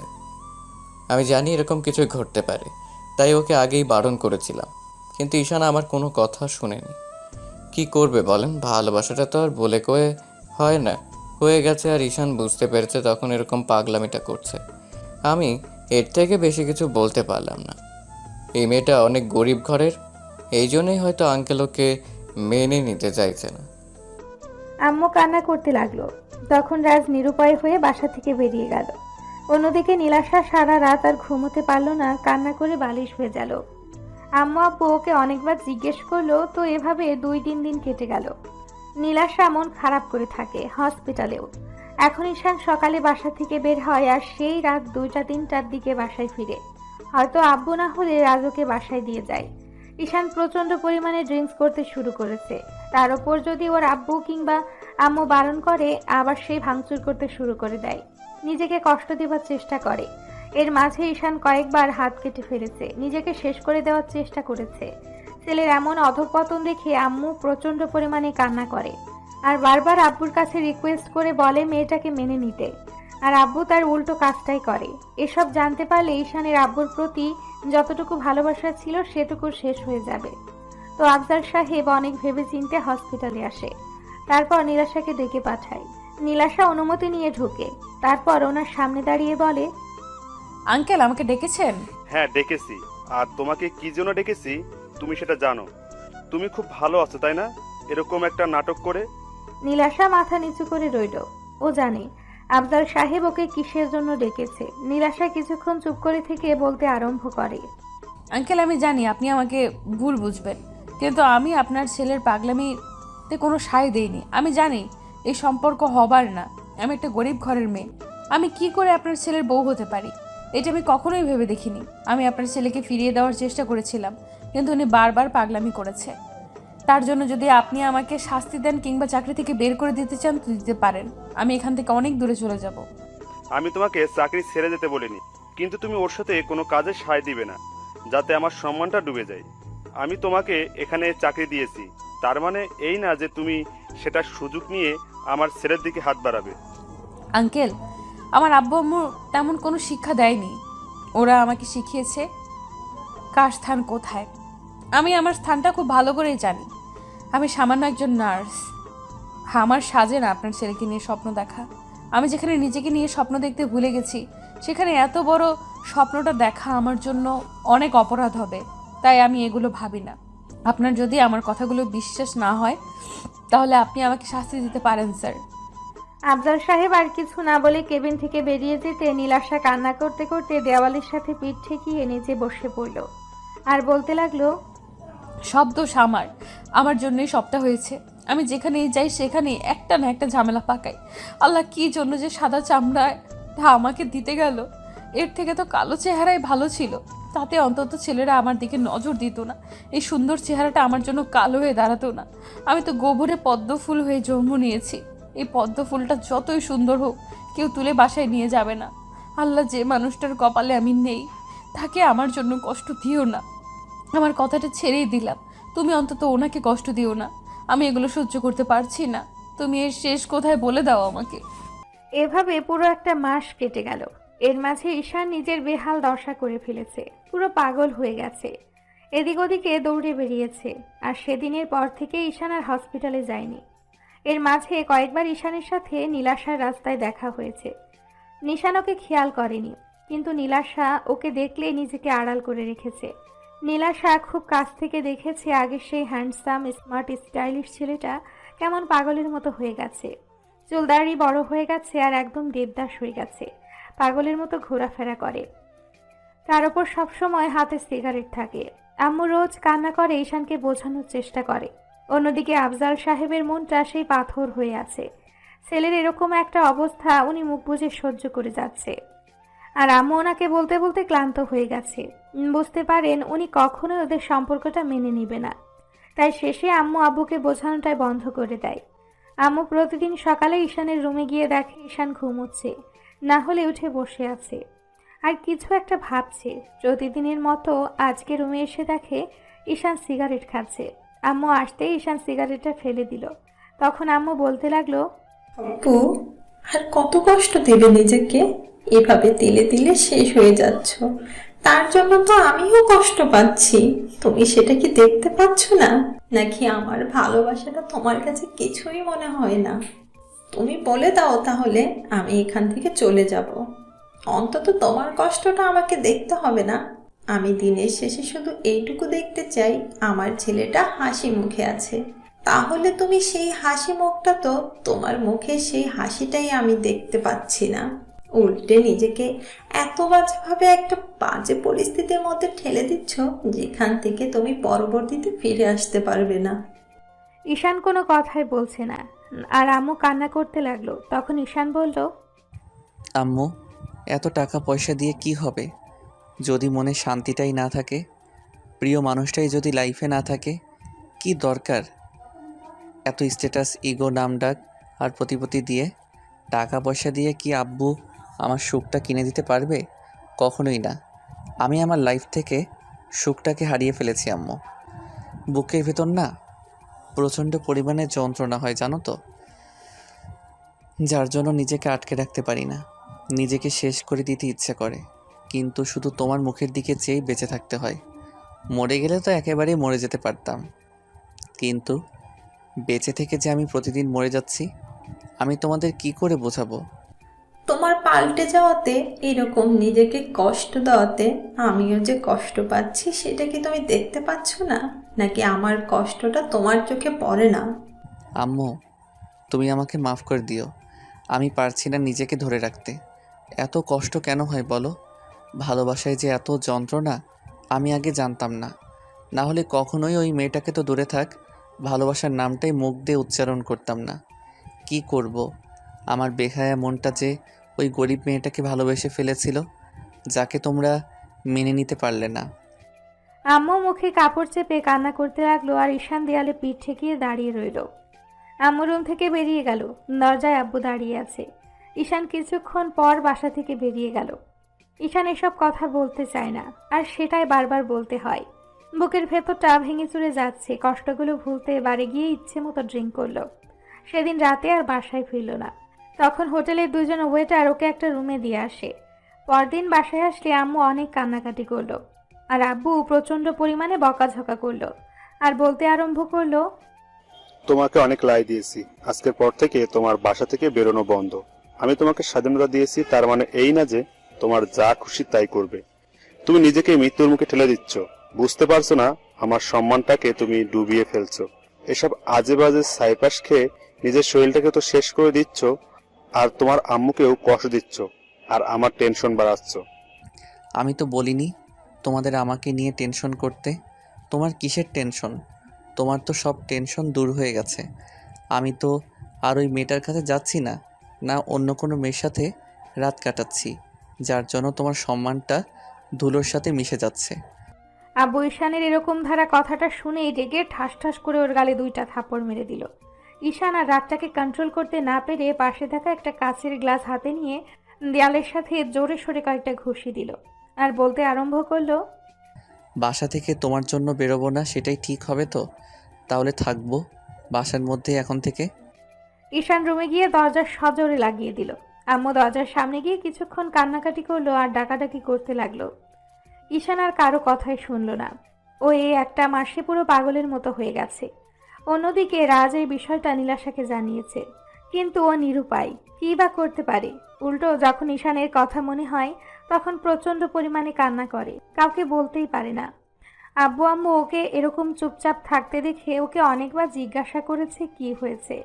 নীলাশা তারপরও কিছুই বলেনি। এভাবে আরও 4-5টা দিন কেটে গেল। এর মাঝে বাসা থেকে ঈশান আর বের হয়নি। খাওয়া দাওয়াটাও বন্ধ করে দিয়েছে। এখন রুম থেকেও আর বের হয় না। আব্বু আম্মু রুমের সামনে এসে দরজা ধাক্কাধাক্কি করলে ঈশান বারবার বলেছে, এভাবে যদি বারবার আমাকে ডিস্টার্ব করতে থাকো তাহলে নিজেকে শেষ করে দিব। আমাকে ডিস্টার্ব করো না, তোমরা কেউ আমাকে ডিস্টার্ব করবে না। আর যদি বেশি ডিস্টার্ব করো তাহলে এই পৃথিবী থেকে চলে যাব, যেখানে গেলে আর খুঁজেই পাবে না। ঈশানের এখন শরীরের বেহাল অবস্থা, শরীরে যেন আর কোনো শক্তি অবশিষ্ট নেই। তারপর রুমের মধ্যে শুয়ে বসেই সিগারেট খায়। আম্মু ঈশানের কর্মকাণ্ডের জন্য শুধু আব্বুকেই দায়ী করছে। সেই কবে থেকে আম্মু আব্বুকে কথাগুলো বলা বন্ধ করে দিয়েছে। 7ম দিনের মাথায় আব্বু রাতে বাসায় আসলে আম্মু আব্বুর পা জড়িয়ে ধরে কান্না করে বলতে লাগলো, ওগো, তুমি আমার ছেলেটাকে বাঁচতে দাও। তুমি ওর উপর এতটা জুলুম করো না। ও অন্যায় করে থাকলে তার শাস্তি আমাকে দাও। তারপরও ওকে এরকম করে শাস্তি দিও না। আমি আমার ছেলেটাকে নিয়ে অনেক দূরে চলে যাব। ঈশান ওই মেয়েটাকে বিয়ে করলে তো তোমার সমস্যা। ওর সাথে তুমি ঈশানকে মেনে নিতে পারবে না তো তোমার সম্মানে দাগ লেগে যাবে। তেমন কিচ্ছু হবে না। তার আগেই আমি এখান থেকে অনেক দূরে চলে যাব। তারপরও আমার ছেলেটাকে দয়া করে একটু বাঁচতে দাও। ওর ভালোবাসাটাকে এইভাবে কেড়ে নিয়ে ওকে নিঃস্ব করে দিও না। আমাকে একটু দয়া করো। আমি আমার ভালোবাসা থেকে তোমার কাছে ভিক্ষে চাইছি। আমার ছেলের জীবনটা ভিক্ষে দাও। আম্মুর এত আকুতি মিনতির পরও আব্বু কিছুই বলছিল না। আম্মু আধ ঘন্টা যাবৎ ওনার পা জড়িয়ে ধরে কান্না করলো, কথাগুলো বলল। তারপর যখন আব্বু শুনলো না তখন আম্মু কান্না করতে করতে রুম থেকে বেরিয়ে গেল। অন্যদিকে ঈশানের শরীরের বেহাল দশা হয়ে গেছে। কেউ আর ওই দিনের পর থেকে ঈশানের রুমে যেতে পারেনি। আম্মু যতবার রুমে যাওয়ার চেষ্টা করেছে ঈশান ততবার নিজের ক্ষতি করে দিবে বলেছে, কিন্তু এখন যেন শরীর আর চলছিল না। যেটুকু শক্তি অবশিষ্ট ছিল নেশা করে সেটাকে যেন শেষ করে দিয়েছে। এখন নিঃশ্বাসটা ত্যাগ করাটাই সময়ের ব্যাপার হয়ে গেছে। বিছানা ছেড়ে আর উঠতে পারছে না, আর রুমেও কেউ যেতে পারে না, যার জন্য কেউ ঈশানের অবস্থাটা দেখতে পারছে না। রাতে ঈশান শুয়ে শুয়ে ভাবছে এরপর হয়তো আর কখনো পৃথিবীর আলোটাই দেখা হবে না, কারণ শরীরটাই আর সায় দিচ্ছে না। এই মুহূর্তে খুব ইচ্ছে করছিল প্রিয়সীর মুখটা একবার দেখতে, যার জন্য এত কঠিন আয়োজন। হয়তো সেই সুযোগটা আর কখনো হবে না। তাই ফোনের গ্যালারিতে থাকা নীলাশার একটা ছবি বের করে ওর মায়াবী চেহারাটা বারবার দেখতে লাগলো। তারপর একটা সময় নিজেই বলতে লাগলো, খুব বেশি ভালোবেসে ফেলেছিলাম তো, ওই জন্য বুঝতেই পারলেন না প্রেয়সী। তোমাকে আর কি বোঝাবো, যেখানে আব্বু আম্মুকে বোঝাতে পারলাম না। আর তুমি তো অন্যের মেয়ে ছিলে, আমার আর কিছু বোঝানোর নেই তোমাকে। আজকের পর হয়তো তোমাকে আর দেখতে পারবো না। সামনে থেকে দেখতে না পারলেও ফোনে তোমাকে একবার শেষবারের মতো দেখে নিলাম পাগলি। তবে জানো তো পাগলি, আমি যদি কখনো আল্লাহর কাছে কিছু চাওয়ার সুযোগ পাই না, শুধু তোমাকেই চাইব। ভেবে নিব হয়তো আমার কপালে তুমি ছিলে না। তবে একটা কথা মনে রেখো, ভুলেও কখনো কাউকে ভালোবেসে ফেলো না, না হলে আমার কষ্টটা সেদিন বুঝতে পারবে। বুকের মাঝে প্রচণ্ড পরিমাণে যন্ত্রণা হচ্ছে, তাই আর থাকতে পারল না। আস্তে আস্তে ঈশানের চোখ জোড়া বন্ধ হয়ে আসলো। পরদিন যখন আম্মু ওকে ডাকতে আসলো তখন ঈশানের কোনো সাড়া শব্দই পাচ্ছিল না। তখন আম্মু কান্না করতে করতে পুরো বাড়ি মাথায় করে ফেললো। আব্বু দৌড়ে এসে বলতে লাগলো, শাইলা, কি হয়েছে? এভাবে চিৎকার করছো কেন? ওগো, আমার ছেলেটা মনে হয় উল্টোপাল্টা কিছু করে ফেলেছে। প্লিজ তুমি দরজা ভেঙে ফেলো। ও কথা বলছে না। আমি সেই আধ ঘন্টা যাবৎ ছেলেটাকে ডেকেই যাচ্ছি। ও যেটা বলেছিল সেটাই করেছে। দেখেছো, তোমার রাগের কাছে আমার ছেলেটাকে হারিয়ে ফেলেছি। এর মাঝে বাসার কাজের লোকগুলো সেখানে আসলো। আব্বু কাজের লোকের সাহায্যে দরজাটা ভেঙে ফেললো। ঈশান বিছানায় এলোমেলো হয়ে পড়ে আছে। আব্বু গিয়ে ওকে ডাকতে লাগলো। ঈশানের কোনো সাড়া শব্দ নেই। আম্মু কান্না করতে করতে ফোনটা হাতে নিয়ে খেয়াল করলো সেখানে একটা মেয়ের ছবি। বুঝতে বাকি রইল না এই মেয়েটার জন্যই ছেলের এমন পাগলামি। আব্বু অনেক ডাকাডাকি করেও কোনো কাজ হলো না। তখন কাজের লোকের সাহায্যে ধরাধরি করে ঈশানকে ওদের হসপিটালে নিয়ে গেল। আফজাল সাহেব চিৎকার করে ডাক্তার ডাকতেই ডাক্তার এসে ওনার সামনে দাঁড়ালো আর ঈশানের এমন অবস্থা দেখে বলতে আরম্ভ করলো, আফজাল সাহেব, ছেলের এই অবস্থা কেন? কি হয়েছে? ডক্টর, আগে আমার ছেলেকে বাঁচান। নার্স, কুইক অক্সিজেন রেডি করো, ওকে থিয়েটারে নিয়ে চলো। ডাক্তারের কথাতে তাড়াহুড়া করে নীলাশা আসলো আর এসে যাকে দেখলো তাকে দেখার পর বুকের ভেতর কেঁপে উঠল। ও চোখ দিয়ে আপনা আপনি পানি বের হতে শুরু করলো। তারপরও সবকিছু ভুলে গিয়ে ঈশানকে নিয়ে স্ট্রেচারে করে অপারেশন থিয়েটারের দিকে নিয়ে যেতে লাগলো। নীলাশা ঈশানের মুখের দিকে তাকিয়ে আছে। ওর প্রচন্ড পরিমাণে ভয় হচ্ছে। মনে হচ্ছে এই মানুষটা ওর থেকে দূরে চলে যাবে। হয়তো আর কখনো এই মানুষটার মুখটা দেখতে পারবে না। অপারেশন থিয়েটারে নিয়ে যেতে ডক্টর অপারেশন শুরু করে দেয় আর বুঝতে পারে অনেকগুলো ঘুমের ওষুধ খেয়ে নিয়েছিল, যার জন্য শরীরের অবস্থা খারাপ হয়ে গেছে। আর না খেয়ে থাকার ফলে শরীরটা নিঃশেষ হয়ে গেছে। নিঃশ্বাস নিতেই ওর কষ্ট হচ্ছে। 1 ঘন্টা পর ডক্টর বেরিয়ে আসে। তারপর বেরিয়ে আসতেই আম্মু বলতে আরম্ভ করে, ডক্টর, আমার ছেলের কি অবস্থা? ও বাঁচবে তো? আমি ওকে আবার সেই আগের মতো অবস্থায় ফিরে পাবো তো? ও আমাকে আম্মু বলে ডাকবে তো? ম্যাডাম, আপনি শান্ত হন। ঈশান ঠিক আছে, আসলে অনেকটা টেনশন করেছে। আর অনেক দিন যাবৎ খাবারটাও ঠিক মতো খায় না। তার উপরে কাল রাতে মনে হয় অনেকগুলো স্লিপিং পিল খেয়ে নিয়েছিল, যার জন্য এই অবস্থা হয়েছে। টেনশন করবেন না, সব ঠিক হয়ে যাবে। কিন্তু এটা বলুন তো, ছেলের এই অবস্থা হলো কি করে? ডক্টরের কথা শুনে আম্মু হাউমাউ করে কান্না করে দিল। আফজাল সাহেব মাথা নিচু করে রইল। এর মাঝে আম্মু খেয়াল করলো কিছুটা দূরে একটা মেয়ে দাঁড়িয়ে কান্না করছে। আম্মুর বুঝতে আর বাকি রইল না এটাই ওনার ছেলের সে অবাধ্য ভালোবাসা। হসপিটালে আসার আগে ঈশানের হাতে যখন ফোনটা ছিল তখন আম্মু এই মেয়েটার ছবিটাই দেখেছিল। নীলাশাকে দেখে আম্মু ওর কাছে আসলো। তারপর ওর একটা হাত ধরে বলতে আরম্ভ করলো, তুমি নীলাশা, তাই না?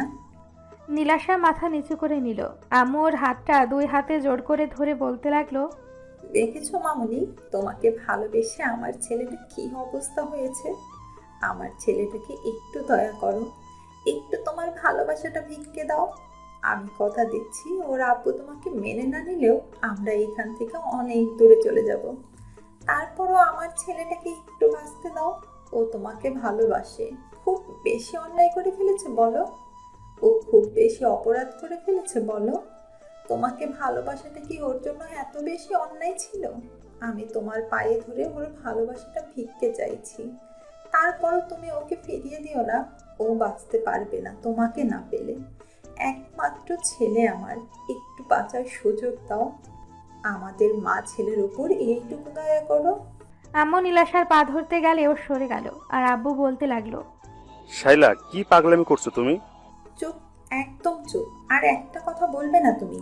আজকে তোমার জন্য আমার ছেলের এই অবস্থা। তুমি আমাকে আর আমার ছেলেকে অনেক দয়া করেছো, আর করতে হবে না।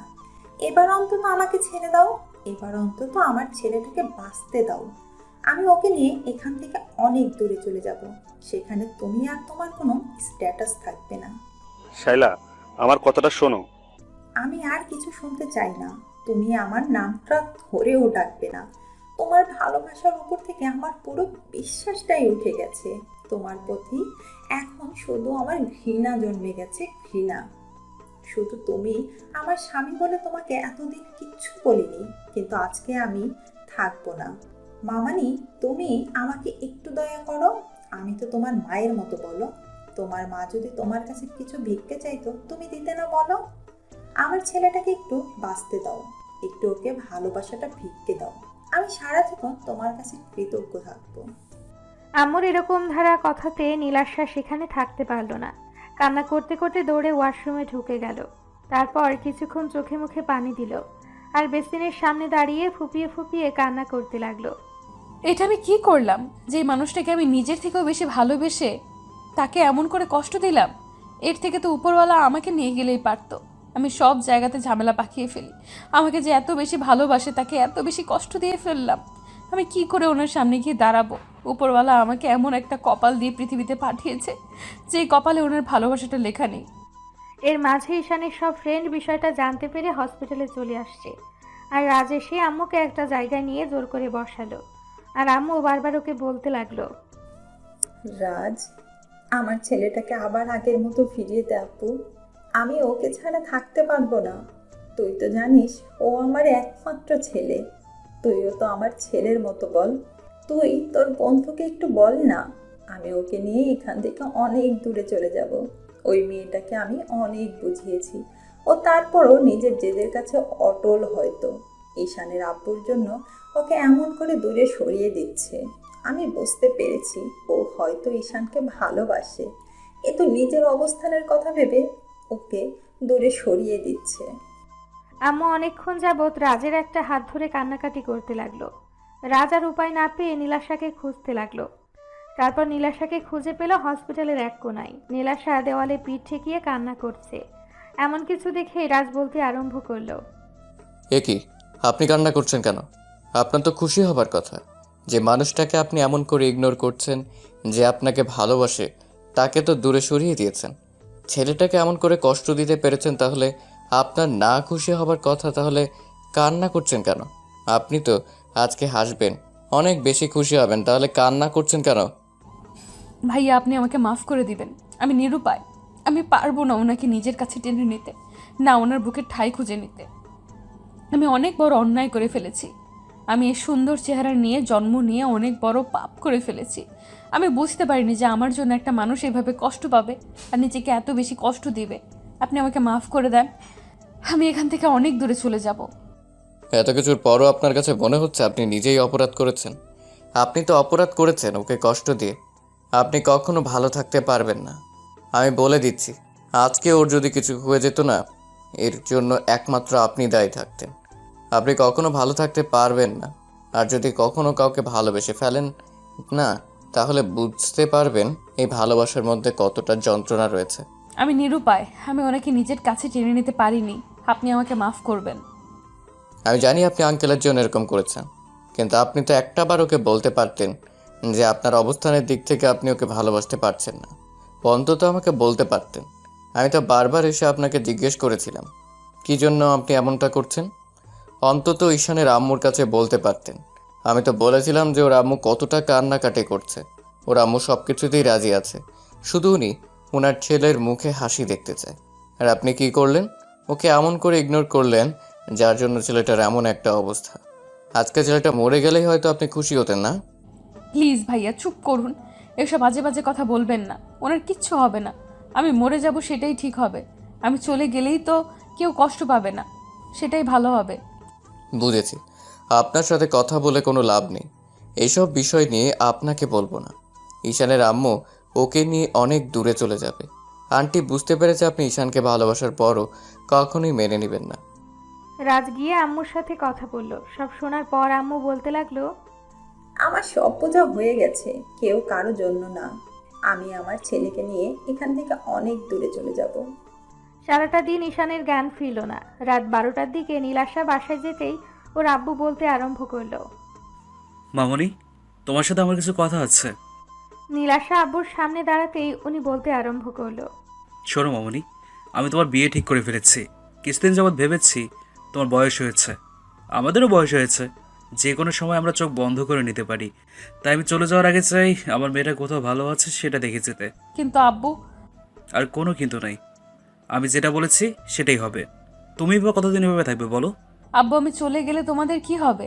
আমি যদি বিয়ে করে এখান থেকে চলে যাই তাহলে তোমাদের কে দেখবে? সেটা তোমাকে দেখতে হবে না। ছেলেপক্ষ সবই শুনেছে, ওরা সবটা জেনেই শুনেই রাজি হয়েছে। ওরা বলেছে বিয়ের পর তোমাকে চাকরিটা করতে হবে না, ওরা সব কিছুতে রাজি আছে। আর এও বলে দিয়েছে আমাদের ফ্যামিলির পুরো দায়িত্বটা ওদের। ছেলে তোমাকে অনেক অনেক পছন্দ করেছে, তাই আমি চাই না এরকম একটা ভালো সম্বন্ধ হাতছাড়া করতে। হয়তো আমাদের একটু কষ্ট হবে, তারপরও যে টাকাটা আছে সেটা দিয়ে আমাদের দিব্যি চলে যাবে। তুমি টেনশন করো না আমাদের নিয়ে। নীলাশা কিছু বলার আগে আম্মুকে বোঝাতে লাগলো। নীলাশা রুমে চলে গেল। তারপর বালিশে মুখ গুজে অনেকক্ষণ কান্না করলো। সারা রাত নীলাশা ঘুমাতে পারল না, শুধু ভাবলো এবার ঈশানকে সারা জীবনের জন্য দূরে সরিয়ে দিতে হবে। পরদিন নীলাশা হসপিটালে আসতেই বুঝতে পারলো ঈশানের জ্ঞান ফিরেছে। আরও প্রচণ্ড পরিমাণে পাগলামি করছে। রাজ হাত জোড় করে নীলাশাকে বলল, প্লিজ আপনি একটু কেবিনে যান, ওকে একটু শান্ত করে আসেন। ওর সাথে একটু কথা বলে দেখেন, ও সব ভুলে যাবে। আমি জানি আপনি ওকে কখনো মেনে নেবেন না, হয়তো ঈশানের আব্বুর কারণে, নয়তো নিজের অবস্থানের কথা ভেবে। আমি আপনাকে দোষারোপ করছি না, না, শুধু ওর সাথে একটু কথা বলে আসেন। দেখুন, ঈশান আর পাগলামি করবে না। রাজের কথা মতো নীলাশা ঈশানের কাছে আসলো। আব্বু ওর সাথে কথা বলার চেষ্টা করেছে, যার জন্য ঈশান প্রচণ্ড পরিমাণে সিন ক্রিয়েট করছে। আম্মু ওকে জড়িয়ে ধরে রেখেছে। শরীরে শক্তি নেই, তারপরও পাগলের মতো কান্নাকাটি করছে ঈশান।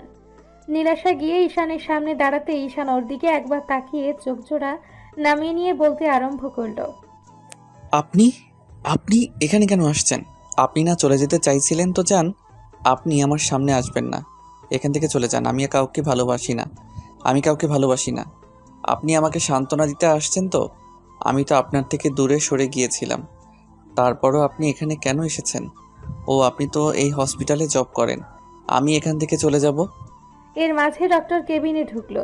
ঈশানকে এইভাবে কান্নাকাটি করতে দেখে বলতে আরম্ভ করলো, আফজাল সাহেব, কি বললেন ছেলেকে, যার জন্য এইভাবে উত্তেজিত হয়ে গেল? আপনাদের বলেছি না ওকে কোনো রকম প্রেশার দিবেন না। আপনাদের দ্বারা না কিছু হবে না। দয়া করে কেবিন থেকে বেরিয়ে গেলে খুশি হব। নার্স, তুমি এখনই ওকে ইঞ্জেকশন পুশ করার ব্যবস্থা করো। ডক্টরের কথাতে আরও 2-3 জন নার্স এসে ঈশানকে ধরতেই নীলাশা এসে ওর হাতে একটা ঘুমের ইঞ্জেকশন পুশ করে দিল।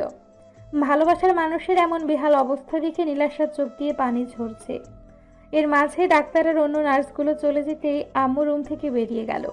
নীলাশা কান্না করে দিয়ে ঈশানের পাশে বসে পড়ল। তারপর ঈশানের একটা হাত ধরে অনেকক্ষণ মুখের দিকে তাকিয়ে থেকে কপালে একটা চুমু দিয়ে বলতে আরম্ভ করলো, আপনি আমাকে মাফ করবেন, আমি আপনার ভালোবাসাটা বুঝতে পারিনি। বোঝার পরও সেটাকে দূরে সরিয়ে দিয়েছি। প্লিজ আমাকে ক্ষমা করে দিন। জানি আপনি আমাকে কখনোই মাফ করতে পারবেন না। কি করব বলেন? আমি নিরুপায়। আমি এমন একটা অবস্থানে আছি যেখান থেকে না আপনাকে কাছে টেনে নিতে পারছি, আর নিজেকে এখান থেকে সরিয়ে নিতে পারছি না। প্লিজ আপনি আমাকে মাফ করে দিবেন। আমি আপনার ভালোবাসাটা বুঝতে পারিনি। আপনি আমাকে অভিশাপ দিয়েন, তারপরেও নিজেকে এভাবে কষ্ট দিয়েন না। নীলাশা কিছুক্ষণ ঈশানের অসহায় মুখের দিকে তাকিয়ে রইল। মুখটা পুরো শুকিয়ে গেছে, আর কয়েকটা দিন না খেয়ে নিজের অবস্থা পুরো বেহাল দশা করেছে।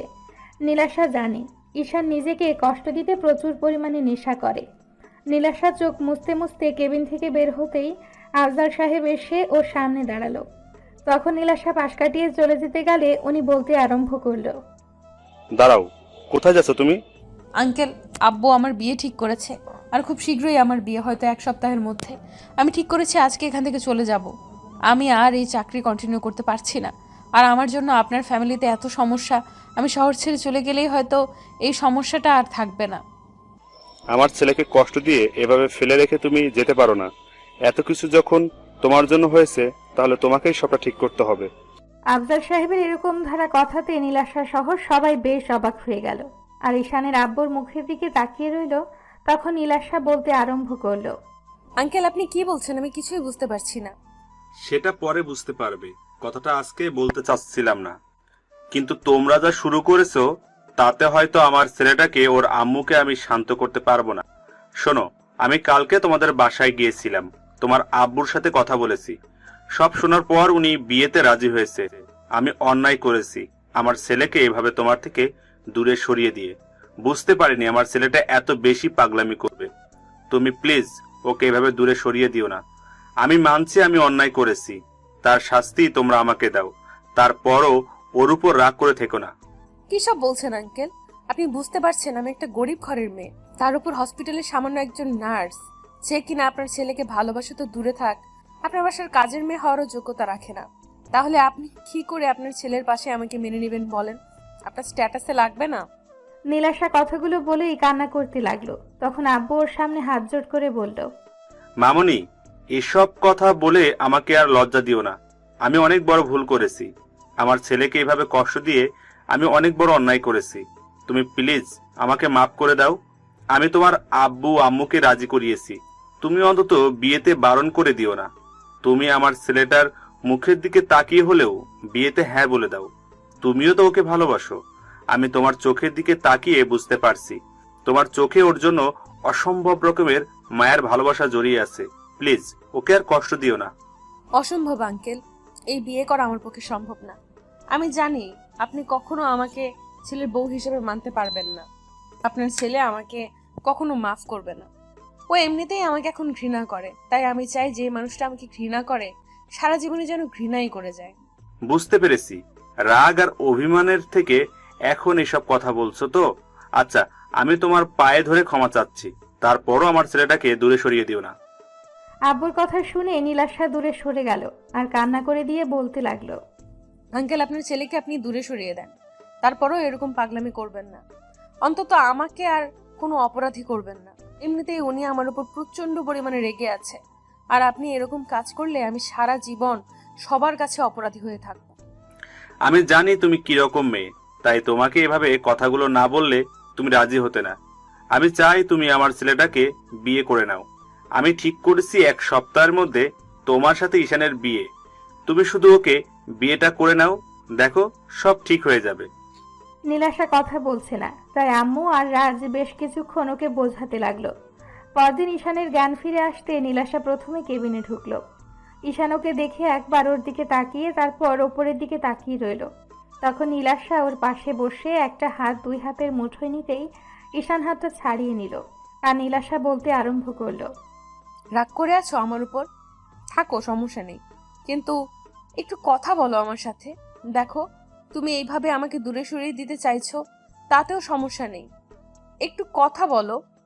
আমার জন্যই তো তুমি কষ্ট পাচ্ছ। দেখো, এই কষ্টটা আর থাকবে না। তোমার আব্বু সবটা মেনে নিয়েছে, আর আমাদের বিয়েটাও কালকে ঠিক করে আসছে। নীলাশার কথাতে ঈশান ওর দিকে তাকালো। খেয়াল করলো নীলাশার চোখে মুখে একটা অসম্ভব রকমের খুশির ছাপ। তখন ঈশান একটা তাচ্ছিল্যের হাসি দিয়ে বলল, দেখেন, মজা করবেন না। আমার মধ্যে এসব মজা করার মতো কোনো শক্তি আর অবশিষ্ট নেই। মরেই যেতাম, শুধু আম্মুর জন্য সুইসাইডটাই করিনি। এসব কথা বলে আমাকে হাসাবেন না। আমার মধ্যে হাসার মতো কোনো শক্তি নেই। আপনি যে আমাকে ভালোবাসেন না সেটা আমি জানি। আব্বু জোরপূর্বক আপনার সাথে আমার বিয়েটা ঠিক করেছে, তো শুধু আমাকে বাঁচানোর জন্য, তাই না? আপনি চলে যান, আমাকে আপনার বিয়ে করতে হবে না। আমি মরবো না। ওপরওয়ালা আমাকে ঠিক যতদিন বাঁচিয়ে রাখবে আমি ঠিক ততদিনই বেঁচে থাকবো, এতে আপনি চান বা না চান। ঈশানের কথাতে নীলাশা ফুপিয়ে কান্না করে দিল। তখন ঈশানের একটা হাত 2 হাতের মুঠোয় নিয়ে চুমু দিতে দিতে বলতে আরম্ভ করলো, এই প্লিজ এরকম কথা বলো না, আমার প্রচন্ড পরিমাণে ভয় হয়। তুমি জানো তোমার এই অবস্থা দেখে আমার কতটা কষ্ট হয়েছিল। মনে হয়েছিল আমি নিজেকে শেষ করে দেই। তুমি এরকম একটা কাজ কেন করতে গেলে? এইসব বলে আমাকে কষ্ট দিও না প্লিজ। তুমি এইসব বললে আমার প্রচন্ড পরিমাণে ভয় হয়। তুমি আমাকে বলো তোমাকে ভালোবেসে আমার মরে যেতে হবে, আমি সেটা করে নেব। তারপরও এইসব কথা আর কখনো বলবে না প্লিজ। দেখেন নার্স ম্যাডাম, আমার হাত ধরবেন না, ছেড়ে দিন। আমি তো একটা দুশ্চরিত্র লম্পট ছেলে। আপনাকে শুধু শারীরিক চাহিদার কারণে কাছে টেনে নেই। এখন শরীরের চাহিদাটা আমি মিটিয়ে ফেলেছি, তাহলে এখন আপনি আমার কাছে আসছেন কেন? যান, এখান থেকে চলে যান।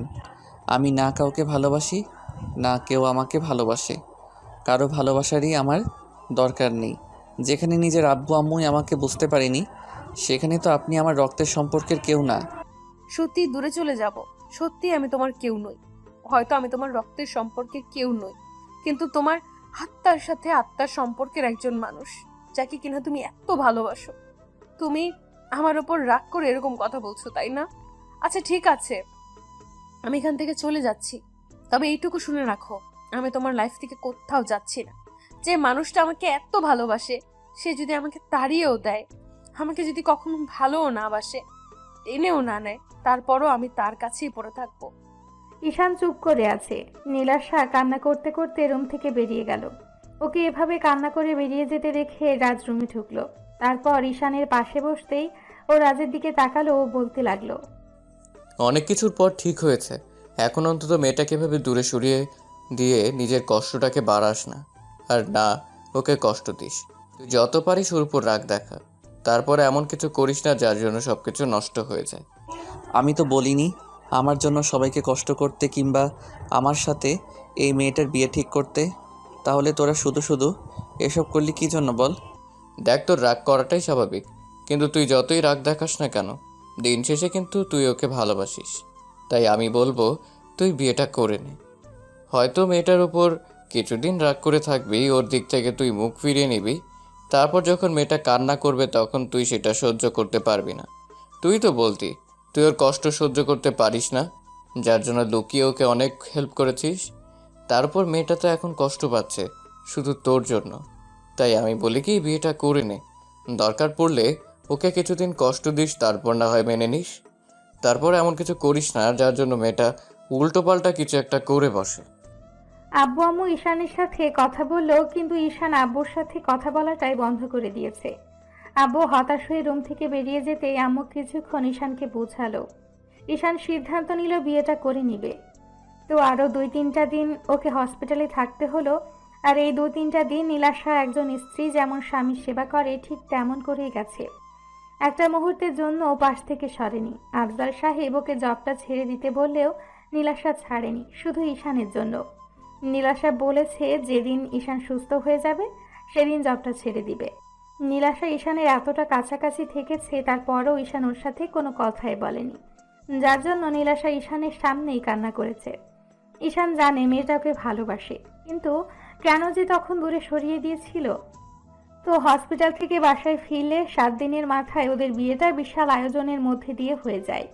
আর বিয়ের সময় ঈশান বেশ অন্যমনস্ক ছিল, যার জন্য নীলাশার খুব বেশি ভয় হচ্ছিল। না না, ও হয়তো আমার উপর একটু রেগে আছে, একটা সময় ঠিকই আমাকে মেনে নেবে। ঈশান তো আমাকে প্রচন্ড পরিমাণে ভালোবাসে, তাহলে ইগনোর কেন করবে? বিয়ের সব কার্যক্রম শেষ করে ঈশান নীলাশাকে নিয়ে বাসায় আসে। তারপর আম্মুদের বরণ করলে সব ফর্মালিটি শেষে ঈশান একাই ছাদে চলে যায়। গিয়ে দেখে ওর বন্ধুরা বসে আড্ডা দিচ্ছে। ঈশানও অনেকদিন পর বন্ধুদের সাথে প্রাণ খুলে আড্ডা দিল। রাজ ঈশানকে অনেক বোঝালো আর নীলাশাকে কষ্ট না দিতে বারণ করলো। ঈশান কোনো কথাই বলল না। 12টার দিকে আম্মু এসে ডেকে গেলে ঈশানও বাধ্য ছেলের মতো রুমে চলে আসে। দরজা আটকে দিয়ে বিছানার দিকে তাকালো। নীলাশা বিছানার মাঝখানে বসে যে ইয়া বড় একটা ঘোমটা দিয়ে বসে আছে। ঈশানের মনে হচ্ছিল একটা পরী বসে আছে। ঈশান একবার ওর দিকে তাকালো। তাকাতে নীলাশার করা অবহেলা আর ওর দেওয়া কষ্টগুলোর কথাগুলো মনে পড়ে গেল। মনে হতে লাগলো এই মেয়েটাকে এত ভালোবাসে আর সে ওকে এমন করে কষ্ট দিল। তো ঈশান এসে নীলাশার সামনে দাঁড়াতেই ও উঠে এসে ঈশানের পায়ে হাত দিয়ে সালাম করতে গেল। তখন ঈশান বলল, থাক, যাকে ভালোবাসো না তাকে এত বেশি সম্মান দেখাতে হবে না। ঈশান কথাগুলো বলেই আলমারির দিকে চলে গেল। আর নীলাশা সেখানেই মাথা নিচু করে দাঁড়িয়ে রইল। ঈশান কথাগুলো বলেই আলমারির দিকে চলে গেল আর নীলাশা সেখানেই মাথা নিচু করে দাঁড়িয়ে রইল। ঈশানের মুখে এমন কথা শুনেই নীলাশার বুকের ভেতরটা কেঁপে উঠেছিল। ঈশান আলমারি থেকে কিছু একটা বের করে এনে তারপর বিছানার উপর রেখে নীলাশার হাত ধরে টানতে টানতে ওকে বিছানায় মুখোমুখি বসিয়ে দিয়ে অনেকগুলো টাকা বের করে ওর সামনে রেখে বলতে লাগলো, এটা তোমার দেনমোহরের টাকা, পরিশোধ করে দিলাম। এতে আমি বেঁচে থাকি কিংবা মরে যাই, তারপরও তোমার আর কোনো দাবি দাওয়া আমার কাছে থাকবে না। ঈশান কথাগুলো বলতেই নীলাশা হাত দিয়ে ওর মুখটা আটকে দিল। কান্না করে দিয়ে বলতে লাগলো, এই তুমি এসব কি বলছো? প্লিজ এগুলো বলো না। তুমি জানো না এগুলো বললে আমার কষ্ট হয়। প্লিজ এইসব বাজে বাজে কথা বলো না। তুমি রাগ করে আছো আমার উপর, কিন্তু তাই বলে এইসব কি বলতেছো তুমি? থাক, এখন আর ভালোবাসা দেখাতে হবে না। বিয়ে হয়েছে তো এখন স্ত্রীর দায়িত্বটা পালন করছেন, তাই না? এই মিথ্যে ভালোবাসাটা আর আমাকে দেখাতে হবে না। নীলাশা কান্না করতে লাগলো। তখন ঈশান ওকে রেখে বিছানা থেকে একটা বালিশ আর একটা চাদর নিয়ে যখনই সোফার দিকে যেতে নিবে তখনই নীলাশা ঈশানের একটা হাত ধরলো আর কান্না করে করে বলতে লাগলো, এই তুমি এদিকে কোথায় যাচ্ছ?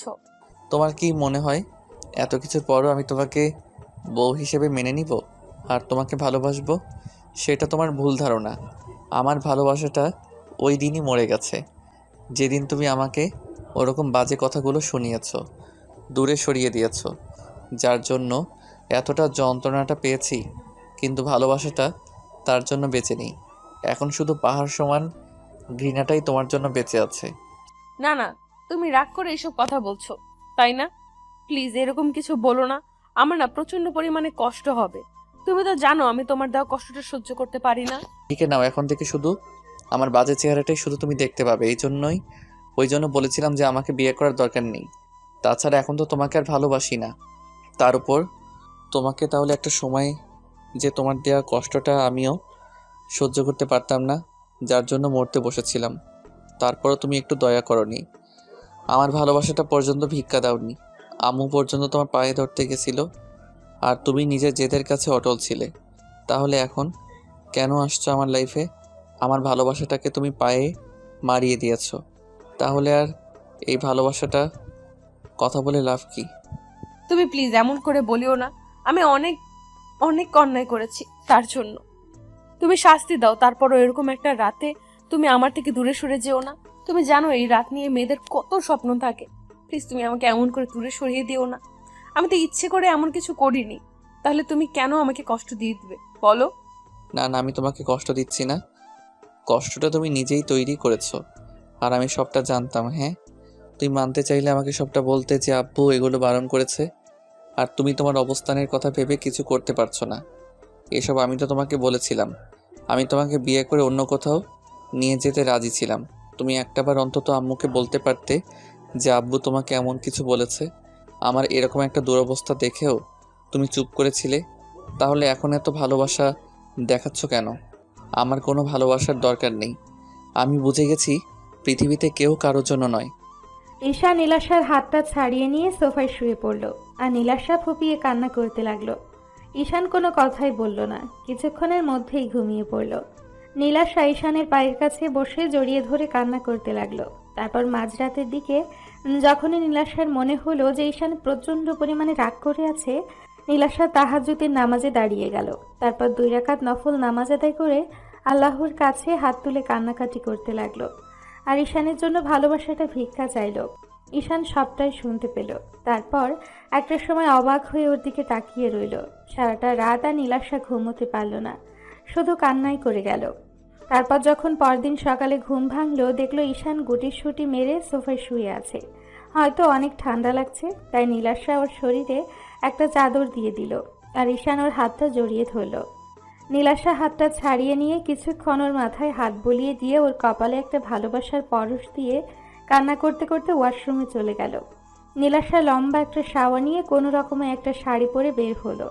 ও এখনও বারবার ফুঁসে উঠছে।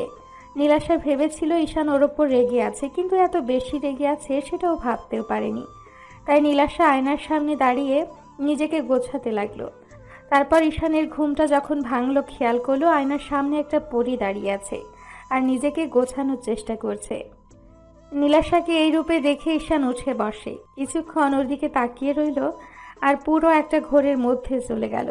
তারপর আয়নাতে নীলাশার ফর্সা উন্মুক্ত পেটের ওপর ওর চোখ পড়ল। তখন ঈশান ভুলেই গেল ও নীলাশার ওপর রাগ করে আছে। ঈশান অজান্তে উঠে গিয়ে নীলাশার পেছনে দাঁড়ালো। নীলাশা একবার ওকে আয়নাতে দেখে প্রশ্ন করল, এমন করে কি দেখছো? আমার বউটাকে দেখছি। কেন, আমি কি তোমার দিকে তাকাতেও পারবো না? না মানে আসলে কালকে তো তুমি বলেছিলে তুমি আমাকে।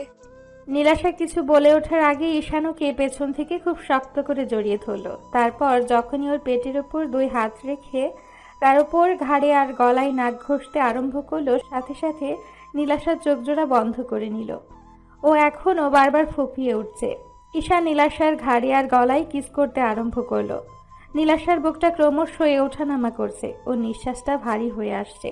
ঈশানের প্রত্যেকটা স্পর্শে নীলাশা পুরো উন্মাদ হয়ে যাচ্ছিল, আর ঈশান ততটাই আদরের মাত্রা বাড়িয়ে দিচ্ছিল।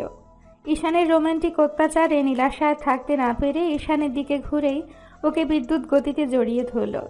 ঈশান নীলাশার মুখটা তুলে খেয়াল করে ওর গোলাপের পাপড়ির মতো ঠোঁট জোড়া এত বেশি কাঁদছে যেটা বারবার ঈশানকে কাছে টানে। ঈশান নীলাশার মিষ্টি ঠোঁটের স্বাদ নিতে ওদের 4 ঠোঁট এক করে দিল। সাথে সাথে নীলাশা ওর চুলগুলো আঁকড়ে ধরে রেসপন্স দিতে আরম্ভ করলো।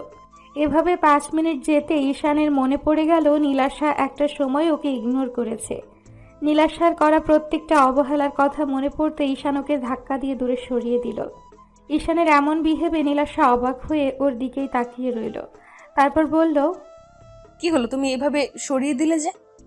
নীলাশাকে এমন অবস্থায় দেখে ঈশান নিজেকে সামলে রাখতে পারছিল না।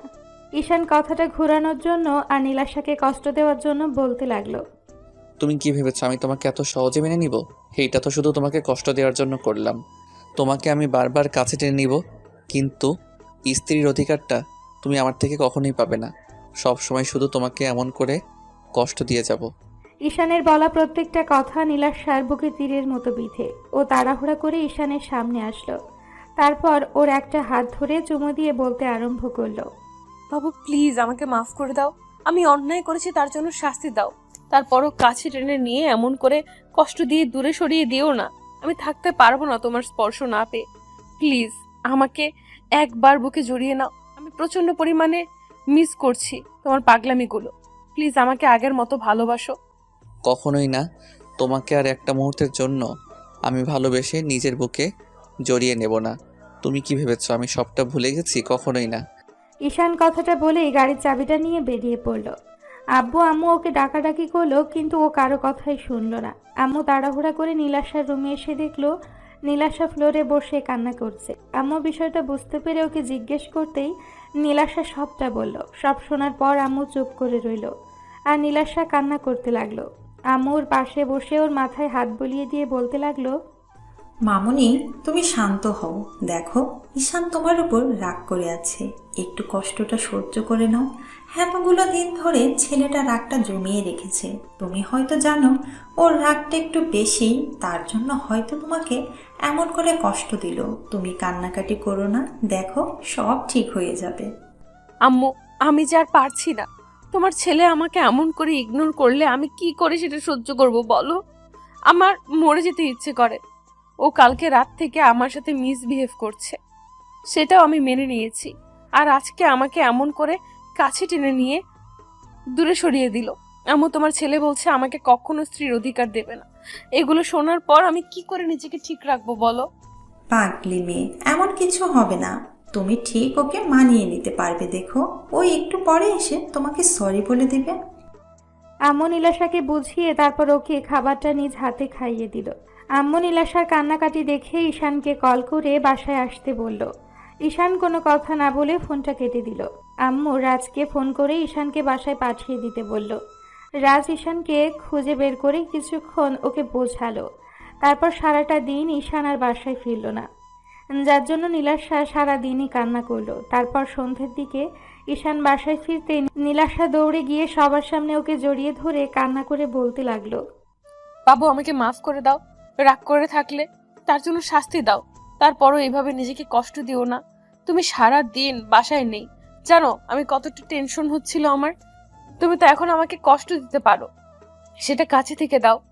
তুমি বলেছো আমাকে কষ্ট দিবে, যত পারো কষ্ট দাও, আমি সব সহ্য করে নিব। তারপরও এইভাবে দূরে দূরে থেকো না। আমার কতটা টেনশন হচ্ছিল তোমার জন্য তুমি জানো না কলিজা। আমি এইসব নিতে পারছি না। প্লিজ এরকম পাগলামি করো না জান। ঈশান নীলাশাকে ছাড়িয়ে নিয়ে রুমে চলে গেল আর নীলাশা সেখানেই দাঁড়িয়ে কান্না করতে লাগলো। আম্মুকে বুঝিয়ে রুমে পাঠিয়ে দিল। ঈশান ফ্রেশ হয়ে বেরিয়ে আসতেই নীলাশা ওর পাগুলো জড়িয়ে ধরলো আর কান্না করে বলতে লাগলো, তুমি আমার সাথে এরকম করছো কেন? বুঝতে পারছো না তোমার পাগলিটার কষ্ট হচ্ছে? প্লিজ বাবু পাগলামি করো না, আমি তোমার ইগনোরটা নিতে পারছি না। দরকার পড়লে তুমি আমাকে নিজ হাতে শেষ করে দাও, তারপরে এই কষ্টটা দিও না। তুমি আমার এতটা কাছে থেকেও এত বেশি দূরে সরিয়ে যাচ্ছ কেন? আমি থাকতে পারছি না তোমাকে ছাড়া কলিজা। বলেছি না আমি তোমাকে কষ্ট দিব। এখন থেকে দেখবে কষ্ট কাকে বলে। এর থেকে বেশি কষ্ট তোমাকে দিব। তুমি না পাবে আমার ভালোবাসা, না পারবে আমার সাথে থাকতে। দাও, আরো কষ্ট দাও। তারপরও নিজেকে আমার থেকে দূরে সরিয়ে দিও না। আমাকে ইগনোর করে নিজেকে কষ্ট দিও না। আমি জানি তুমি আমাকে কষ্ট দিয়ে নিজেও ভালো নেই। যত পারো কষ্ট দাও, তারপরও এভাবে রাগ করে থেকো না। আমি তো জানি তুমি কত বেশি কষ্ট পেয়েছো, কষ্ট পাচ্ছো। আমি বুঝতে পেরেছি। তুমি হয়তো আমাকে কখনোই ভালোবাসবে না, তাই না? আচ্ছা ঠিক আছে, কালকে আমি বাসায় চলে যাব, আর এই শহর ছেড়েও চলে যাব, তোমার লাইফ থেকে চলে যাব। একবার কষ্ট পাবো, সেটাই না হয় সহ্য করে নিব।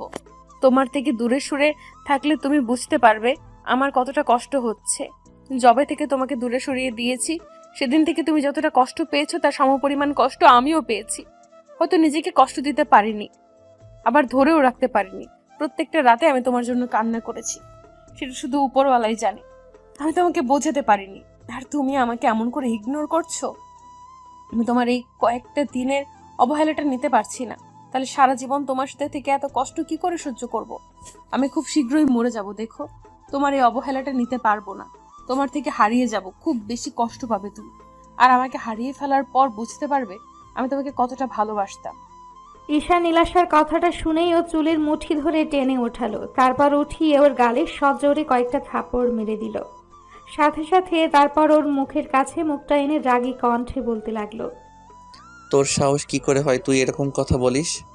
তুই মরতে পারবি না, আমি তোকে মরতে দেব না। তোর সাহস কি করে হয় আমাকে ছেড়ে যাওয়ার কথা বলিস? তুমি আমাকে এমন করে কষ্ট কেন দিতেছ? তাহলে যখন ছেড়ে যেতেও দিবে না আর মনেও নিবে না, তাহলে থেকে এত কষ্ট কেন দিতেছ? নীলাশা কথাগুলো বলেই কান্না করতে লাগলো, আর ঈশান ওর চুলগুলো সেভাবেই ধরে রাখলো। নীলাশা ফুপিয়ে ফুপিয়ে উঠছে, ব্যথায় নীলাশার চোখ মুখ কুঁচকে রেখেছে। ঈশান ওর কষ্টটা সহ্য করতে পারলো না, যে মেয়েটাকে কিনা এত ভালোবাসে সেই মেয়েটাকে এভাবে কষ্ট দিচ্ছে। ঈশান নীলাশার কান্নাটা থামানোর জন্য ওর ঠোঁটজোড়া ঠোঁট দিয়ে বন্ধ করে দিল। 5 মিনিট ঈশান একাই রেসপন্স দিল। নীলাশার থেকে কোনো রেসপন্স না পেয়ে ছেড়ে দিতে গেলে তখন নীলাশা ওর সাথে রেসপন্স দিতে লাগলো। এবার নীলাশা ঈশানের চুলগুলো আঁকড়ে ধরে পাগলের মতো কিস করতে আরম্ভ করলো। কিছুক্ষণ পর ঈশান ঠোঁটজোড়া ছেড়ে দিলে নীলাশা ভাবলো ঈশান ওকে দূরে সরিয়ে দিবে, তাই ফুঁপিয়ে উঠল। তারপর বুকের ওপর থেকে শাড়ির আঁচলটা ফেলে দিয়ে ঈশানকে বুকের সাথে শক্ত করে চেপে ধরল আর চোখ জোড়া বন্ধ করে রাখলো। ঈশানের স্পর্শে নীলাশার নিঃশ্বাসটা ভারী হয়ে যাচ্ছে। নীলাশা এখনো ফুঁপিয়ে উঠছে। ঈশান আর দেরি না করে ওকে কোলে উঠিয়ে নিল। নীলাশা ঈশানের বুকে মুখ গুজে দিল আর ওকে খুব শক্ত করে জড়িয়ে ধরে বলল, কাছে রেখে যত পারো কষ্ট দাও, তারপরও এমন করে স্পর্শ দিয়ে দূরে সরিয়ে দিও না। তোমার স্পর্শগুলো পেলে আমি ঠিক থাকতে পারি না নিজেকে, তারপরও এরকম করে কষ্ট দিও না প্লিজ। না পাগলি, আর কষ্ট দিব না। তোমাকে কষ্ট দিয়ে আমি নিজেই কষ্ট পাই। আমি তো তোমাকে এইটুকু বোঝাতে চাইছিলাম তোমাকে কত বেশি ভালোবাসি, কিন্তু যখন তুমি কান্না করো না, ওই কান্নাটা আমি সহ্য করতে পারি না। প্লিজ তুমি আমাকে মাফ করে দাও পাগলি। নীলাশা আরো জোরে সোরে কান্না করে দিল। ঈশান ওকে নিয়ে বেডে চলে গেল। তারপর ওকে বেডে শুয়ে দিয়ে ওর সারা মুখে কিস দিতে লাগলো। নীলাশা বারবার ঈশানকে শক্ত করে নিজের সাথে চেপে ধরছিল। তখন ঈশান বলতে লাগলো, 1 মিনিট দাঁড়াও। নীলাশা হতবাক হয়ে গেল। তারপর ঈশান ওকে ছেড়ে দিতেই নীলাশার রাগী চোখে তাকিয়ে বলতে আরম্ভ করলো, আমার সাথে মস্কারি? আরে বাবা দেখো ওরা কেমন করে তাকিয়ে আছে। ওরা যদি এমন করে তাকিয়ে থাকে, ওদের সামনে আদর দিলে কি তোমার লজ্জা লাগবে না, নাকি তোমার ভালো লাগবে বলো জান? নীলাশা লজ্জা পেয়ে ঈশানের বুকে মুখ লুকিয়ে ফেলল। ঈশান ওকে শক্ত করে জড়িয়ে ধরতেই নীলাশা বলতে লাগলো, দেখেছো, একটুও মনে ছিল না। ওদের চলে যেতে বলো না বাবু। এই যে ভাইয়েরা অনেকক্ষণ কান্নাকাটি দেখেছেন, এখন রোমান্সটা আমাদের মধ্যেই থাক। ওইগুলো পরে একদিন অন্য কোথাও থেকে দেখে নিয়েন।